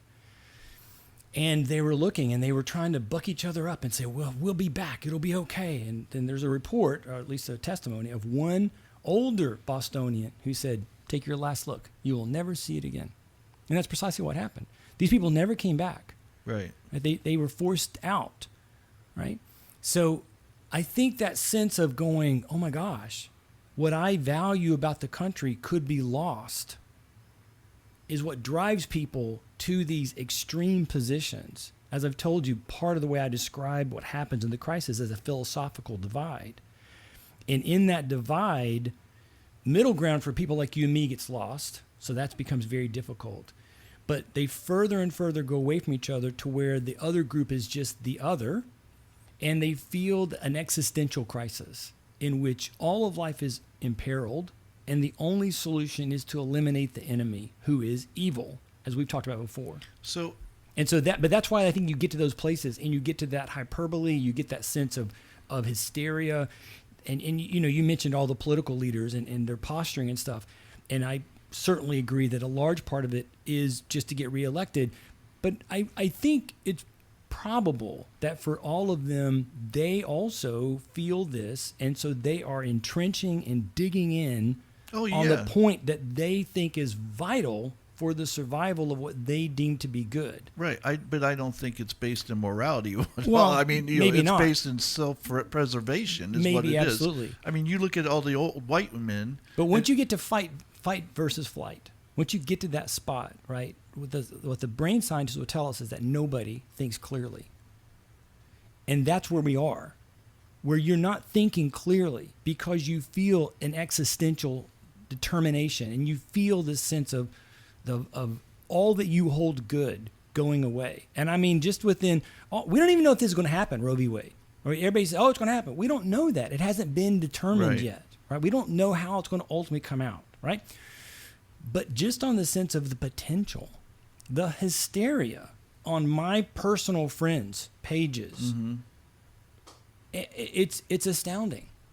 Because for most of these people who I know, they actually aren't looking to have an abortion anytime soon. Right. But you would just the tension in the writing. It's as if they themselves will have to give up a limb or go to a stockade prison or something. Well, it's because it's like this. It's like I'm gay, and though I don't plan on getting married anytime soon, I don't want Yes. that taken away just simply because I'm not one who I may Right. never get married. Absolutely. But I want that right to be there for those who do want it. Correct. So I understand them going The fear. right, the fear of losing something that is a right taken away from them. And so just understand that exact fear is, and you can think, I don't see how he says that, is how I feel as a Christian. I feel like we are so, as a society, certainly a-religious, but I think we're anti-religious and specifically anti-Christian. Now, Absolutely. so then, Go ahead. just that sense of that feeling of concern. Here's what I'm going to say to that. And again, I'm excluding you because I know you're not that type of Christian. And you know what? Here's the thing. I know lots of Christians who are just good people. When I tell people about the Christians I know, the ones that I grew up with, the ones that I know as people, they're just great. They really are. They're great people. But they're not the ones that make the headlines. No, they're not the absolutely. ones. They're not the ones out there spouting off, Yeah. a hatred and stuff towards every group that they can think of that doesn't agree with them. So I'm going to tell you that the same thing I tell every group that thinks that they're hated. It's your own damn fault.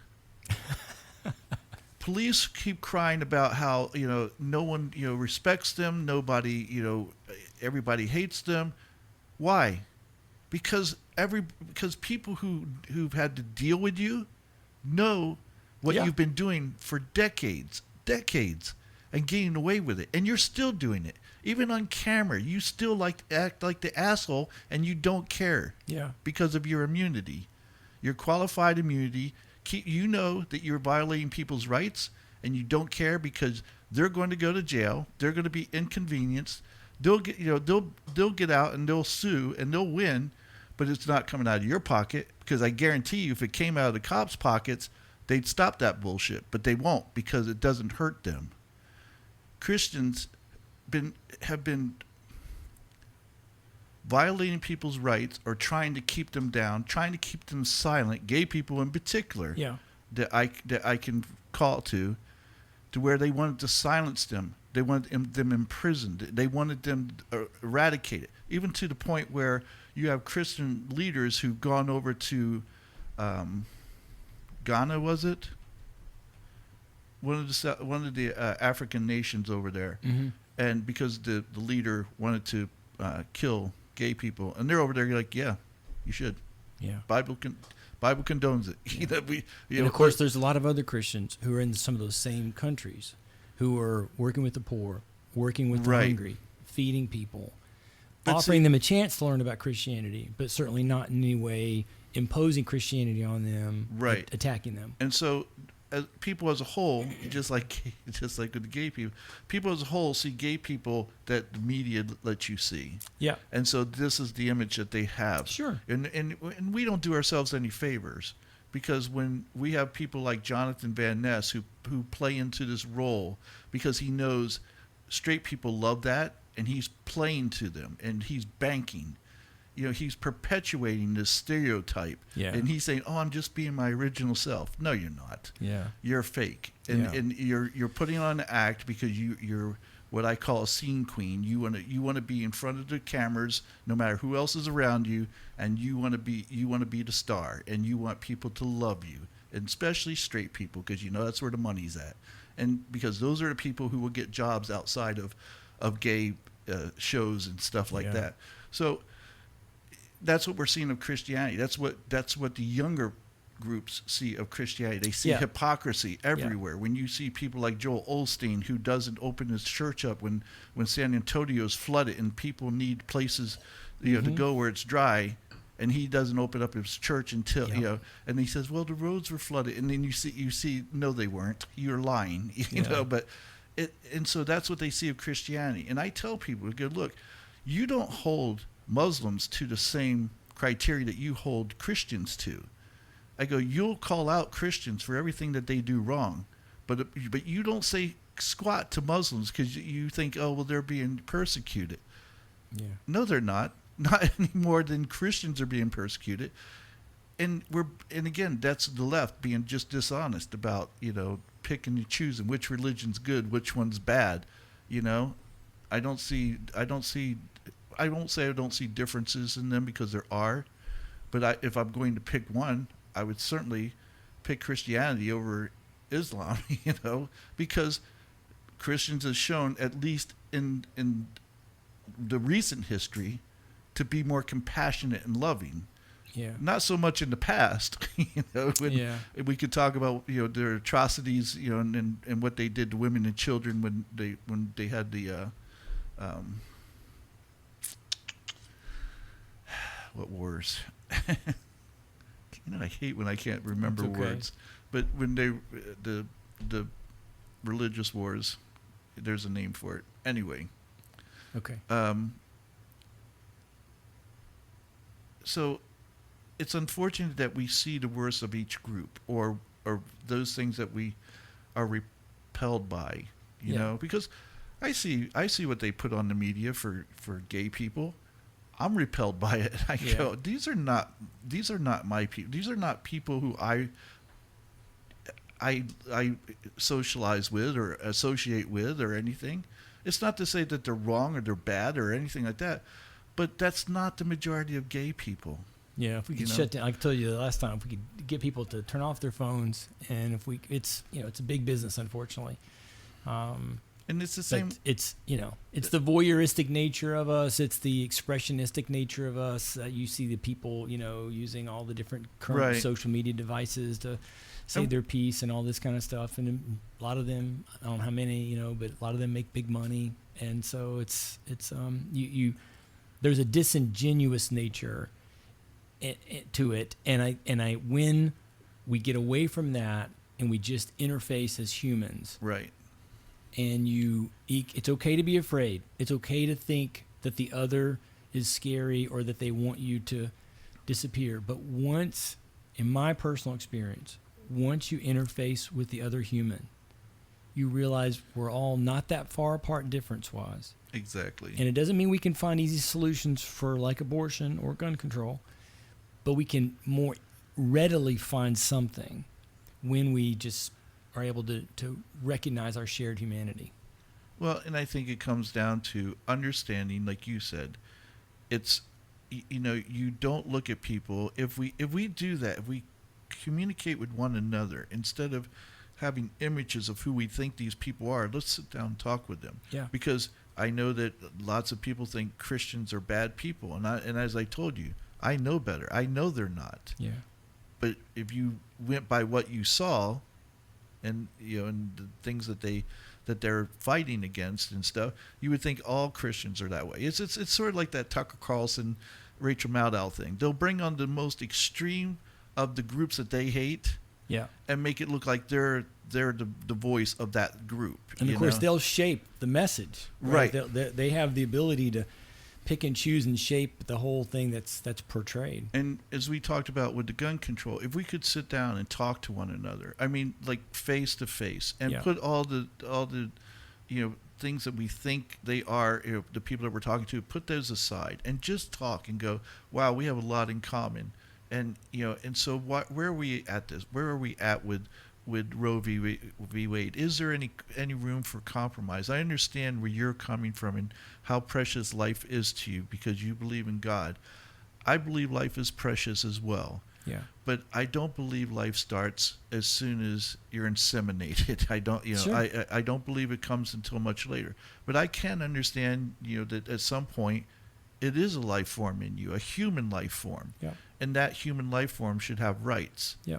And and again, we're going to have the extremists over here who are going to say, no way, it doesn't have any rights until I say, as long as it's in me, it has no rights.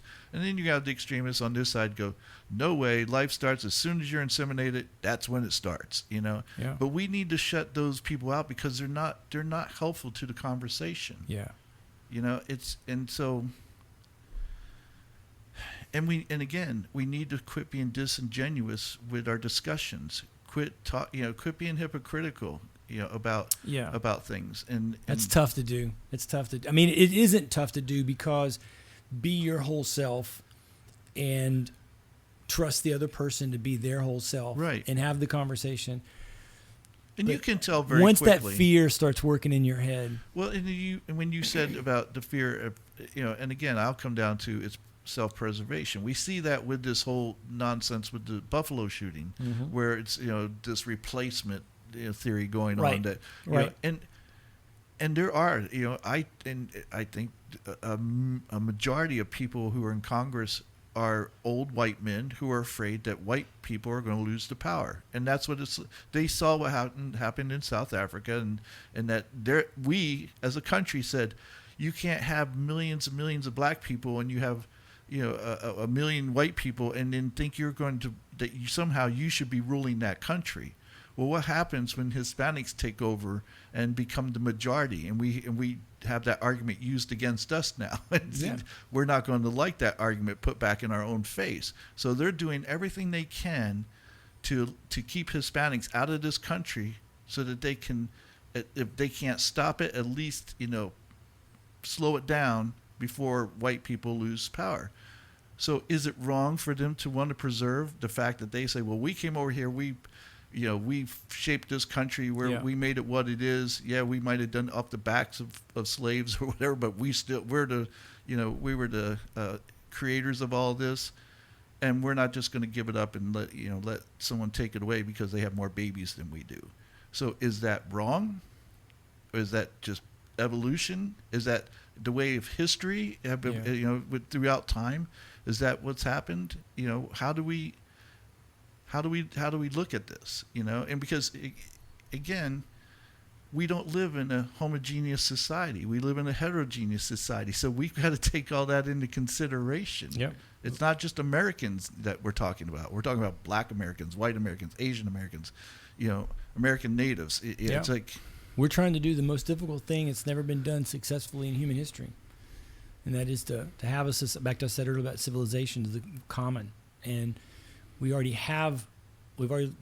intentionally allowed to give away one of the commonalities, which would be, say, ethnicity or similar race. And it seems to me like in the past 50 years we've lost or loosened our grip on several other commonalities. And so how do you preserve a civic structure if there's nothing in common? And so that is at the root then of the question that you're raising.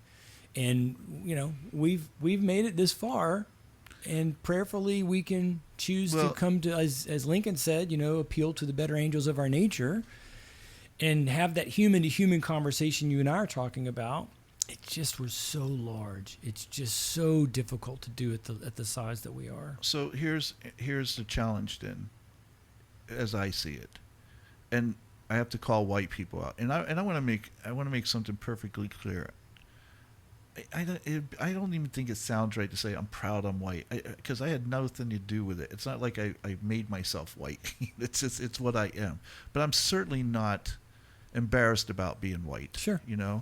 So I don't think and I don't think that white people are inherently evil or anything, or any of this nonsense that's been going around lately, to blame everything on white people. It's all bullshit. Yeah, exactly. Yeah. And I'm sick of hearing it.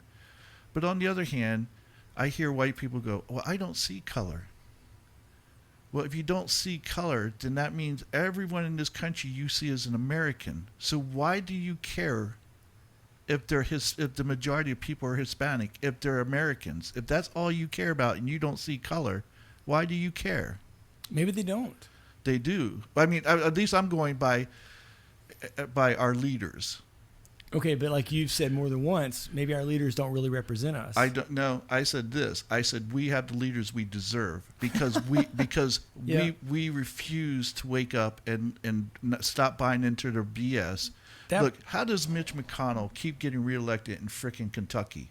How? Same reason that Nancy gets elected in California. Right, exactly. The law of the incumbent. Right, exactly. But it's because it's people, the average people, who refuse to wake up and go, oh, well, I'm a Democrat, so Nancy Pelosi and Hillary Clinton and all the rest of them, they can't do anything wrong. Or I'm a Republican. Mitch McConnell's the greatest thing, or Ted Cruz. They're all not evil. They're all corrupt. Well, that all centers back on that fear thing and on that group dynamic and seeing the world as your way of life or the thing that you hold in value as a civic society being threatened or being challenged. And it also, as we were saying before we started, there's some aspects or issues about the structure of a country, and if it's structured around the idea of an invested citizen, and yet you don't have any rules or concepts that are held about who is or who is not an invested citizen, then you're kind of left with this kind of lowest common denominator who can appeal to the crowd. And this is not a new thing. You and I were saying off air how television made it much more of a popularity contest based on looks, and that's certainly true. But you can go all the way back to Jefferson in 1800 or Jackson in 28, and you still see those same kinds of things. McKinley in 96, kind of able to appeal to lowest common issues that typically could spark more fear or spark kind of an easy support without actually getting into the nuance of the whole thing. So maybe it's just the nature of who we are as a human, man. Yeah, well, it is, and we like to blame other things, like, and I've said this a couple times, where I say, oh, the media does this, but the fact of the matter is, the media wouldn't do that if we didn't watch it. Yeah, it always comes back to us as a people. CNN isn't going to put their slant on the news if we go, nope, you're lying, we're not listening to you. Fox, you're lying, we're not listening to you. Although that's an interesting hypothesis, because I have seen, I don't have the data in front of me, but I've seen over the past decade with the growth of the mobile computing that the percentages of eyeballs on those medias has decreased. Oh, yeah. A lot. Okay. That's why there's all. So they're still here, though. Right, but that's because they have a ton of money. But at some point, because they've had it for years and years, Well, they got away with it. The same thing said about papers, right? So we've been for 20 years. Right. Newspapers are going to go away. Well, they haven't. There's Some a of them lot to have, but yeah, but they haven't. We're still, if you think the newspaper is slanted or not presenting a broad world view, and you think, well, it'll die out. Well, so far it hasn't. Right. Well, and I think to the papers, I think that while they still have a slant, I think they've backed off of their slants a little bit. I mean, we look at the Orlando Sentinel, or as people call it, the Orlando Slantinel. Yeah, and I'm a subscriber. I actually pay them money, so I mean, I have no problem saying that. I've written a couple articles at times for the Sentinel. I guess I'm more, I don't want to say open-minded. That doesn't sound right, but I guess I just accept things maybe that's just the way they are. Right. And that's not going to go away. And I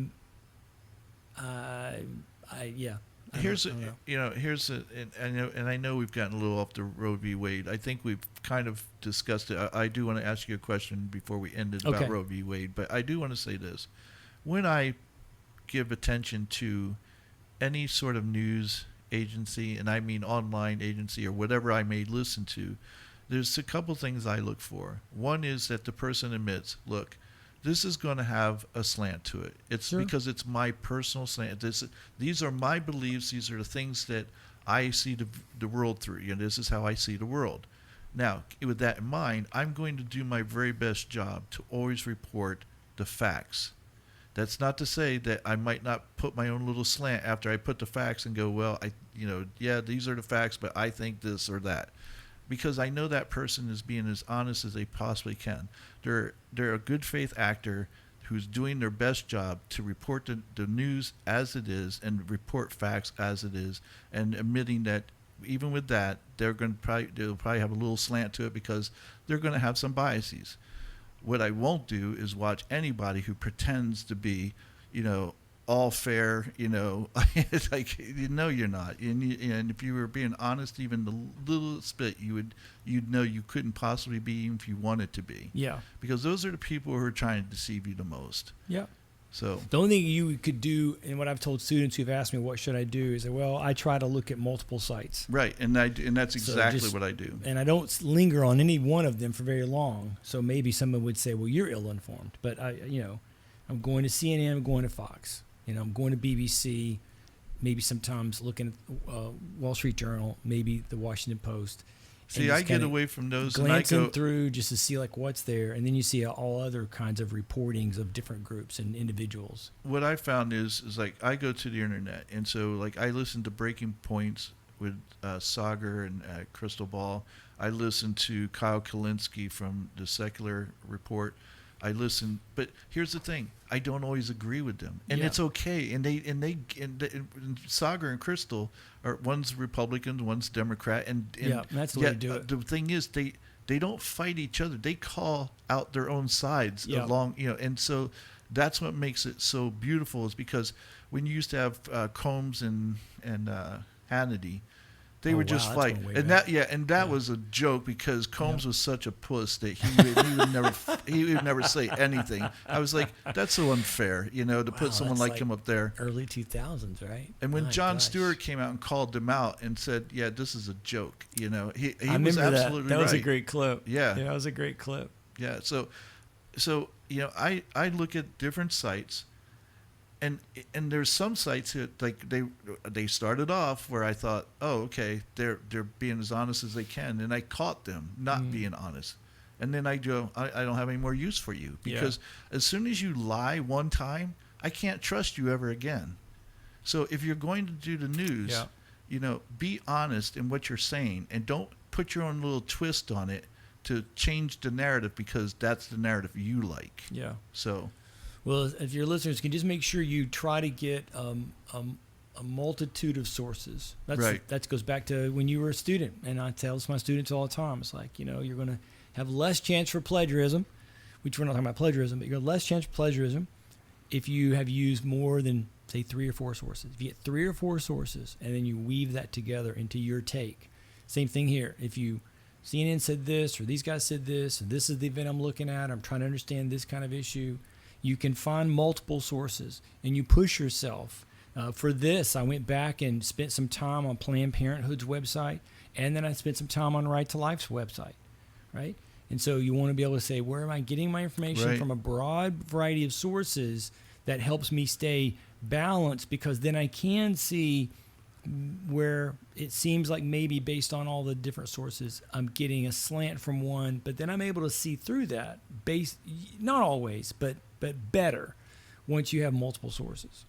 so getting back to Roe v. Wade, do you think the religious right as a whole, do you honestly believe that they think that if Roe v. Wade's overturned, that that's really what's going to be best for the country? Do you That's a good think question. that? I'm sure I know your answer, but do you think that? Well, you have to define best for the country. I think, yes, they would say that it would be best for our society. I think if they say that and they don't also then say, but it will come with a lot of consternation, a lot of explosiveness, which in the short term could be bad. So not riots necessarily, but the consternation, the frustration, the continued sniping and harping and failure to converse. If they won't admit that that's going to happen, because that is going to happen, and we've already seen it, then they're just not thinking well in their processing. They're just. Let me say it this way: if anyone thinks overturning Roe v. Wade will be the end of abortion, you're fooling yourself. Right. I mean, for lots of reasons, you're fooling yourself. Because what it will be, if they overturn Roe v. Wade, that will merely be the court saying to the states, you decide. Right. So there will be states, there are already states, who will come out on one side or the other. Right. And there'll be battles and struggles at that level. And that will be one politically. So if you, whichever side you're on, make sure you're mobilized to elect people to your state legislatures who will have your point of view. What about these states who want to make it a crime if you live in that state and they they banned abortion, but you go to the next state over that has See, abortion. that will be one that goes back to the Supreme Court, because the federal government kind of rules interstate. And I don't mean this flippantly. I think there will be some states that will kind of tout abortion as a tourism, medical tourism. Like, come here, we will accept you. Right, yeah, I could see kind that. of a thing. And so, and you know, I think it's going to be interesting to watch. That also will have its own aspects of churn, right? Of people. There may be people who leave states and move away, and that's, again, historically that happens. I just told you about the loyalists, because they feel like, okay, I can't live here because there's no abortion and I refuse to live here. There'll be doctors and organizations who will defy, and they'll say, yeah, screw you, I'm doing it anyway. Mm-hmm. Others won't, right? They'll be worried about where are the legal aspects, and somebody will try and trick them, and they'll be filming them secretly, and there'll be all those kinds of things that'll kind of work out in the churn. But the bigger point is that if somebody thinks, oh, this will save all the babies, like, no, it won't. No. All it's going to do is say the federal government should not have made a statement about it, and or the federal government shouldn't have linked it to the 14th Amendment. One of those two things. Okay. That's all it will do, based on what we've seen so far. Right. They may do something else more far-reaching, but I don't think so. I think at most it would be overturning Roe v. Wade, which means it's going to go back to the states, and every state will be allowed to decide for themselves, which I would argue it's where it should have been in the first place. But that's a different conversation. I'd almost argue that it's almost there anyway, because states like Texas that while they can't ban abortion, they've set all these rules in place to where it's almost impossible to have an abortion clinic anywhere. Since the 90s, right? Remember we talked about the original decision was the trimesters. Since the 90s, there have been consistent efforts by various states to push the Supreme Court, which is what's led to this case. Mm-hmm. And the Supreme Court has in some cases rejected it. No, we're not going to hear it, which means the lower court's ruling stands. That's kind of where that works out. And in other cases, they've kind of pushed back. And so this is one they've taken. And theoretically, they're going to rule in some regard for it. But yes, there has been, from a pro-abortion point of view, there has been increased limitations or increased aspects that have impacted the ability to have abortion. And to me, they don't like that. They, and take it for what you will, but to me, that violates the spirit of the law.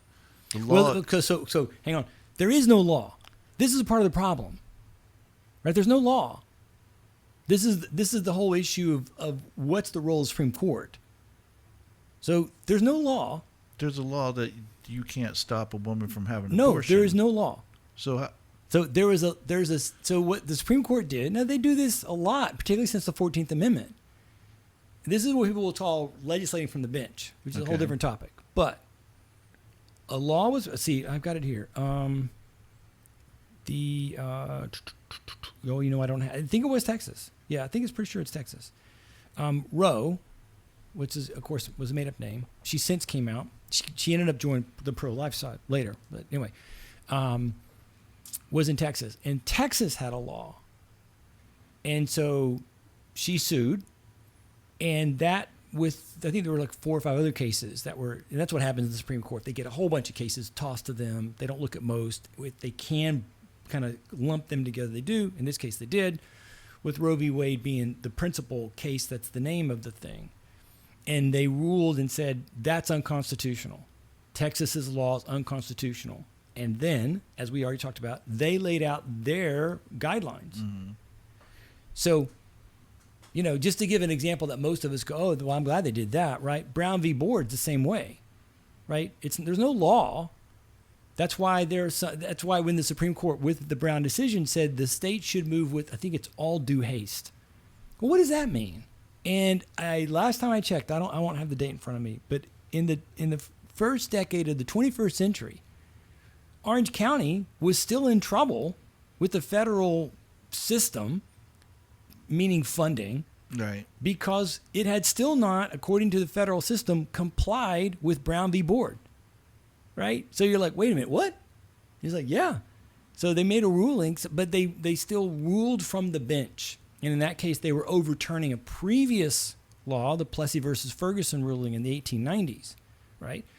And Plessy versus Ferguson, so this is again 14th Amendment, was a law against the state in Louisiana. I mean, a law in Louisiana, and the ruling was in that case it supported the state's law that allowed the separate but equal concept that we generally call Jim Crow.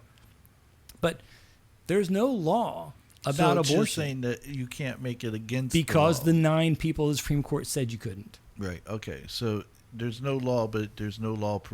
Now they're saying that there can be no law. In Western jurisprudence, as I understand it, I need a political scientist here for this part. In Western jurisprudence, right, we work on the concept of precedence. So once a court, it's almost like the Roman pontiff. Once he says this is the deal, that's the deal until some future Roman pontiff or a church council in that case, and here, until a Supreme Court says, we were wrong, we're changing that. If they never change it, then that is the structure of the rules. Let's not say law. That's the structure. So the Miranda rights. You get arrested, you have to be read your Miranda rights. That's a court case that came against, and I don't know, in this state, I might have been New York, it was Arizona, where the gentleman got arrested, was not told his rights, basically was convicted on forced testimony, and from that he was eventually let go because the Supreme Court ruled in his favor. And from there, every police officer was told you have to read them their rights, right? As we see on TV all the time. Hopefully it's never happened to you. It hasn't happened to me, but you get read your rights. Right. And so, but there's not a law, or if there is, there was a law then that Congress passed after the Miranda ruling to basically shore up what the Supreme Court had said. But I don't believe there is a law on the books from Congress that decries these are the things read, but that's what the Supreme Court said. So this is that idea of legislating from the bench, which a lot of people say, I don't like that. Of course, you do like it when it's in your favor. So everybody who, like if there's a bunch of Republicans who are really happy about this potential change of Roe v. Wade, they'd be infuriated if the same 9 people overturned all the immigration standards, right? You can't do that, legislating from the bench. So everybody's going to say the same sort of thing. Right. Obama was in something that one of my friends posted on Facebook, and he basically was, I can't believe they're going to legislate from the, he didn't say those words. I've got it in here. I don't want to look for it. But, and I was like, I can't believe you're saying that. It's so hypocritical. Right, exactly. Because what you're saying is it's the whole idea of, my complaint is that's larger government, and that's not what I want happening. But, and I double-checked this with one of my political science friends before I came on today. I called them about an hour ago. So let me make sure I get this right. That is what the Supreme Court has done, largely since the 14th Amendment. Remember, the 14th Amendment is one of the most dynamic and critical amendments to the Constitution in our national history, because up to the 14th Amendment, the idea of the Constitution as based by our founders was to bind and limit the federal government, tie it up, right? The 14th Amendment spun that around in order to protect the freed slaves and empowered the federal government to rule against the state in deference or in determination of protecting the rights of citizens. And at that moment, of course, we're talking about all the freed slaves. So if different southern states were trying to deny them rights as citizens, the federal government, according to the 14th Amendment, was supposed to go in and fix it. And most of us go, yes, they should. But then that is the unleashing of the government in a way the founders would have been horrified by. Doesn't matter if they're horrified, that's the world we live in. And when you study the history of the Supreme Court from the 14th Amendment on, and in particular once you get to like the 1950s, the Rehnquist Court, then you start getting a whole bunch of issues. But again, a lot of these are issues that we support. Like I can't say they shouldn't legislate from the bench and then applaud Brown v. Board. Right. Because I'm glad they did Brown v. Board, because the Congress certainly wasn't going to try to pass a law to make schooling equal. They weren't going to try to stop discrimination and the Jim Crow laws that were on many southern states. Right. So who else is going to do that? So, and that's one of the things. So when we keep going back to the Constitution, we keep going back to the Founding Fathers. Yep. First off, we have to understand that the Founding Fathers, for as great as they were in the things that they accomplished, they're still human. Just dudes. Okay. And they weren't Nostradamus. They had no way of seeing into Nostradamus the future. Is not Nostradamus. Yeah, exactly. But the thing is like when and again, I'm only putting my perspective on this, but I don't believe that the founding fathers ever saw us being a heterogeneous society. I don't think they saw us being a country that was anything other than what they were used to, which was homogeneous societies for the most part. Yeah, and what little we do have of their writings, Jefferson's one of the most who wrote like this. They assumed North American continent would be 4, 6, 8 different nations, all maybe children of the original 13, Right. but independent of one another. And then Kentucky and Tennessee comes along, first ones over the Appalachians, and they're able to sort of pull it off and keep them tied in because those were mostly peopled from Virginia and the Carolinas. Mm-hmm. So they kind of had a history connected. And then the Ohio River Valley is opened up through the Northwest Territory ordinances, and so then you have a bunch of people flowing in from Pennsylvania and New York. You have immigrants coming as well, but again, there's a history of tying them back. There's a lot of Virginians who go to the lower part of the Ohio River Valley and become some of the leading abolitionists within a couple of decades because they were actually leaving Virginia so that they could free their slaves because they couldn't free their slaves in under Right. Virginia law. And so they were going to where they could free their slaves, kind of a thing. So then by 1830, nobody's talking. And then, of course, you get Manifest Destiny, which flips it around. It's like, no, we're supposed to have all the land, and it's supposed to be under one nation. But that's not what the founders perceived. They just couldn't see a country that vast. Right. And that's my point. It's like, so the sense they couldn't, they couldn't. I don't think they probably saw anything than what they've seen before, and that's what Sure. that's what they imagined. So when they wanted to limit big government, I get why they wanted to limit because they saw what big government does. Right. So, but when you don't have that foresight to see that in this country there are going to be minorities that you didn't experience in a homogeneous society or living in a homogeneous society or interacting with other homogeneous societies, you that there were going to be minorities that need to be protected, and the only one who was going to be able to do that was the federal government, because you couldn't depend on the states to do that, as we've talked about. Yeah. And here's the thing: I want to ask you this: can the federal government force the states to do what they want without the threat of taking away funding? Like if Texas said no abortions, we don't allow abortion in Texas, and the federal government goes, okay, because they did this to Brigham Young out in Utah, when they wanted them to get rid of Polygamy. Polygamy. So when they wanted to get rid of polygamy, and and the Mormons like no, and then all of a sudden, I think it was Grant who was in office at the time who said, well, if you don't do it, we're not going to give you the funding that we've been giving you. And all of a sudden, Brigham Young, God told him, no more polygamy. It's like, oh, Right. that was convenient. Right. So, but the point is they could have continued to practice polygamy regardless, because that as a Well, and state, they did. Right. Well, the church itself didn't, or at least Yeah. they didn't. On paper. On paper. Yeah. There were obviously members, but then that broke off into another part of the Mormon church and stuff. Can the federal government enforce law? Right. Can they enforce a Right. law if the state goes, we don't want your funding, we don't need your funding, we're going to do what we want? Yes and no. Yes, in the sense of they have the force of power, and But they can't use it on American soil. well, yeah, they can, and so that's what Eisenhower does with Little Rock 9, right? He brings in the 101st Airborne. Right. But you're talking about did he bring in the 101st It was Airborne? either 101st or 82nd, one or the other. I thought it was the National The Guard. first was National Guard, and they wouldn't do what he wanted, so he brought in the 101st. Oh, okay. Yeah, it was one of the very few times, maybe the only time, that actual, because again, as you know, the American military is one thing, the National Guard's a separate thing. Right. And the American military is supposed to never serve or act on native soil. Right. But they did that time, right? And they did in Reconstruction, right? So Grant used the United States Army to do what he needed to do to break up the Klan in South Carolina, to enforce election laws in Georgia and Louisiana.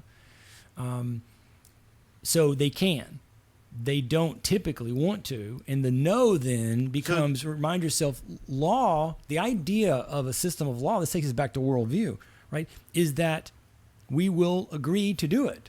We will agree collectively that we will obey.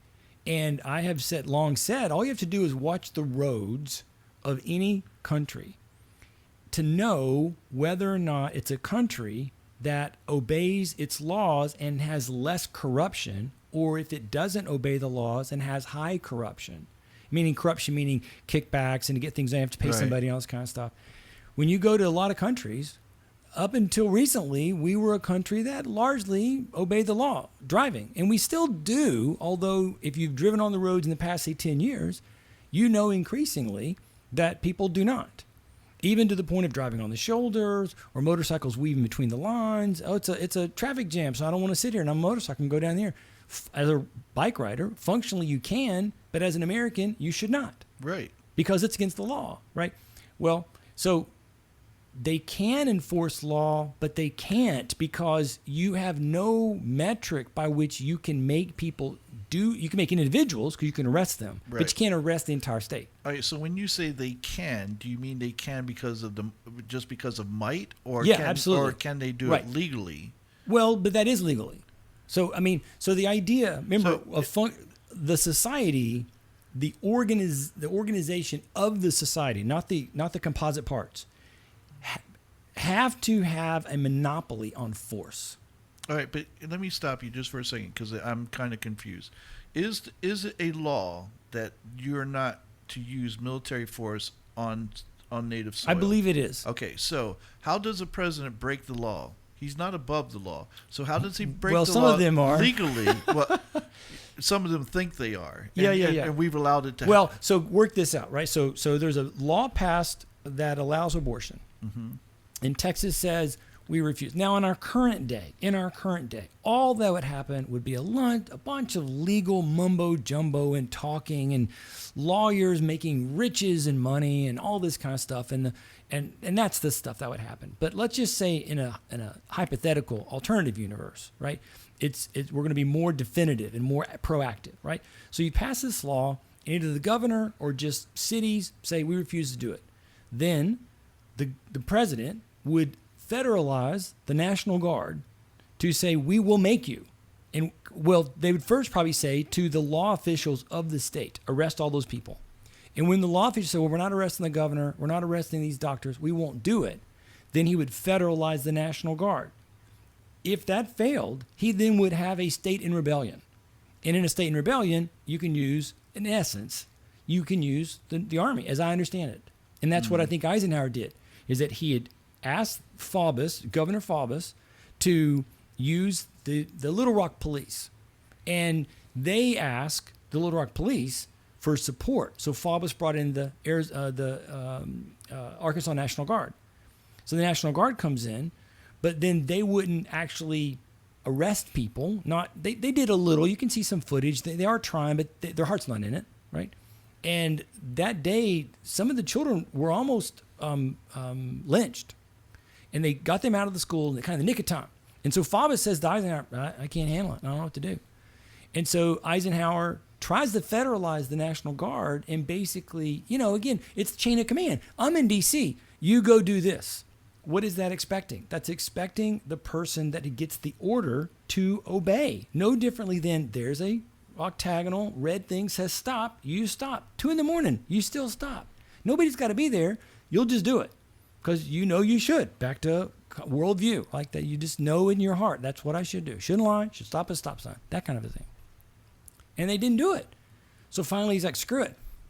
In essence, I have a city, if not a state, in rebellion. And he brings in I think it's 101st. Brings in one of the airborne units. Do you think they would do something like that if Texas, like let's say Roe v. Wade doesn't get overturned? Do you think at this point, with the movement that the right thinks is happening, and they're like where you have the left going, oh my God, it's going to happen. I think you have the right going, oh my God, it's going to happen. Sure. Yeah.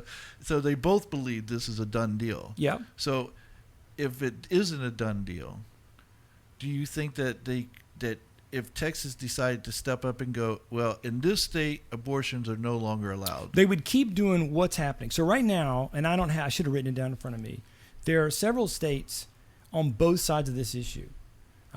As I understand it, and I wish I had written it down, so I'm not going to call a state out, but there is a state that has passed or is passing a law that would allow a woman to abort, that's the word that's used, her baby up to 27 days after it's born.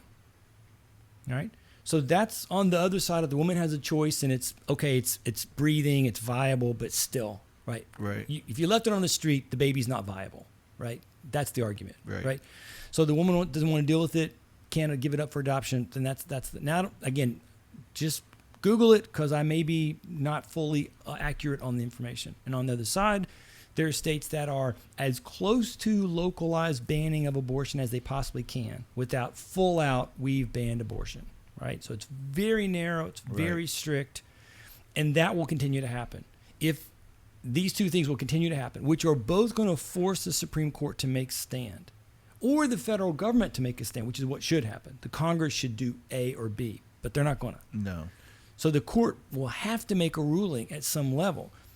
I think if it's not overturned in this coming thing, like the full-on overturn, just overturned, and watch Chief Justice Roberts, he's going to be the swing vote. It'll be something that, from an abortion point of view, will be seen as a loss. It'll still be stepping away from Roe v. Wade, but it will do so in some kind of capacity that lays out, like you and I were talking about, maybe even to the specifics of this many days, this many, probably wouldn't be a trimester, because again, medically, we know viability is in the first. It's not exactly in the first. I think. Where did I write this down? Oh shoot, I don't have it. Yeah, I think I saw that. It was in the beginning of the second trimester. Yeah. And so, so they'll put something along like those lines, some kind of way to, in essence, say to the right to life side, the pro-life side, you've won a victory. These other things we've taken away, so be happy. And to the pro-abortion side, you've won a victory too, because we could have gone here, we didn't, we went here. And so rejoice and be satisfied. I think if they do that, nobody's going to be happy. And you'll still see these states pushing the envelope. And then what will be the question is, what will the future Supreme Courts do, right? Who wins the presidency? Who gets to put the next person on when somebody passes away and dies, right? And that kind of, this is why this is so churn-oriented for us, because the Congress refuses to act. Maybe they can't, like we said, maybe they just represent an overly divided country, so they can't get there because they're all voted to their constituents, right? And in the process, then we're all looking, oh my gosh, well, I got to choose the president. That's why some people would say, I didn't vote third party because I was afraid of who'd get on the Supreme Court. Because the Supreme Court's, in my opinion, doing far more legislative type stuff. But you'll see both states, both groups of states. I think you're going to see, so previously, mostly what we've seen are the conservative states limiting abortion. And I think you're going to see in response, regardless of this Roe v. Wade, but even if Roe v. Wade comes out, then you're really going to see the more liberal states really taking a stand of going the other direction, of making it as easy as possible, maybe, and again, if I've got my information correctly, extending the abortion window till after birth, right? So now very much like the Spartans. And that's going to be, those will all be challenged. There'll be individuals who will sue, organizations that will sue, and that'll all be churning into the Supreme Court. That's one of the biggest challenges of living in a litigious country as ours, is that everything, if you don't like the outcome, we'll sue. And then you keep it in courts forever. And which is why, what happens if there's a law passed in Texas, or flip it around, there's an anti-abortion law passed in California that says, screw you, make me. What will happen? It'll just go to the courts. Right. I do not think, and I could be wrong, but I think we're too compliant and too comfortable to actually see open rebellion that would demand action. There'll be a lot of talk. There'll be governors saying this, or state legislatures or state Supreme Courts saying certain things, and the federal saying something else, and everybody talking to each other in the media, meaning they're talking past each other, and a bunch of lawyers making a lot of money. I'm going to tell you, let me just say this real quick. When I was younger, I was, and you can blame it on the fact that I'm a Libra, if you believe in that stuff. But I'm very much about justice. Cool. Whenever I've done something wrong and I've been caught, I've never lied about it. I go, yep, all right, what's the punishment? I'll deal with it.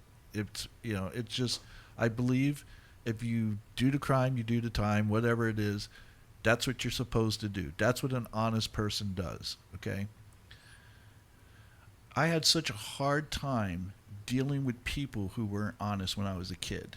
And I would go, this is unfair. This is unfair. And nobody in authority would listen, whether it was a teacher or whatever. They would always make excuses. Well, that's the way life is. I go, but that's not the way life should be. I remember at times, and I don't know if I'm the only one, if this just, I remember where I could have been one of those people who went off the deep end because I was so frustrated and so flustered with the fact that there's no truth, there's no honesty, there's no justice in this world. It's all a scam. It's a sham. It's a facade that we practice justice. We don't practice justice. Ask any black man in this country that's been arrested, and they'll tell you. And again, I know that's a blanket statement, but the way a black person gets treated by the cops compared to a white person, I've been there. I know. I've seen it firsthand, and I'm being a cop myself. Many, many, many years ago, I definitely saw how they were treated, which made me go, I don't want to be a cop anymore. So, but it's those sort of things that you see happening, and then we wonder why people are going off the deep end. Again, it would, and it doesn't help that we have the Tucker Carlsons or the Rachel Maddows who are spreading lies and indoctrinating these young kids who are lost and have nowhere to go, and they don't know what the truth is, and so they find someone that they think is being honest, and they buy into what they're saying, and then we have all this craziness going on in the world because none of us can be honest about anything. We can't have honest dialogue. We can't, and we want to blame everyone except ourselves. But as a country, we talked about this. We're sick. And if we don't face up to the fact that we're sick, we can't get better. Yep. Agreed. It's you can keep telling yourselves you're not sick, so you don't take your medication, and you're never going to get better. That's where we're at. And as a whole, if I keep blaming Republicans keep blaming Democrats, or the North blames the South, or whatever, blacks blame whites, or we're never going to get better. So, Agreed. So we need to start taking our medication, people. Yeah. Whatever that may be. How about a dose of honesty and a dose of integrity? How about a reflection on where your worldview stands? Yeah. Be self-aware and be honest with yourself. This is the core foundation to everything, I truly believe, is, like I said, it's loving yourself. But you can't love yourself if you're not honest with yourself. And if you're not honest with yourself, you can't be honest with anyone else. Just because you tell the truth once in a while is not honesty. That's just you picking and choosing where you want to tell the truth, so it makes you look like you're honest. And I would offer a very Christian way of saying it is that, how do we know what love is? Because God gave up what was most precious to him for the humans. He wanted the humans to be well. He wanted them to be whole. And he said, I have a way. And it doesn't matter whether I or anybody else likes the way he did it or thinks that it's necessary. That was the way. And so he demonstrated love to us first so that we can then walk in his ways and learn over time how to love ourselves, as you're saying, and then love the other, the person who's not you, that you may find very difficult to love. If you're a Christian, that's great advice. If you're not a Christian, that's still great advice. Just, it doesn't matter whether you believe in Christ, whether you believe in God, whether you believe in the universe, or whatever you believe in. That's good advice, Amen, and I think that we need to, as a Foreigner fan, I want to know what love is. Yes, absolutely. Good way. If you can legally get that to trail under this song there, and probably not allowed, but if you're doing, put it on the bumper at the way out. Exactly. There you go. That's awesome. All right. Well, Carl, thank you again. I don't even know how long this has gone on, but I know I could continue because there's other paths I could have gone down that when you were saying things, I was like, I can't do that. We've already gone off path here too many times, but I love our conversation. So thank you for joining me. You're welcome. I really appreciate it. All right. See you. All right, friends and family and folks and fans and followers and all you F people out there. Thanks for joining us. And until next time, take care, be safe, love yourself so you can love others. Bye.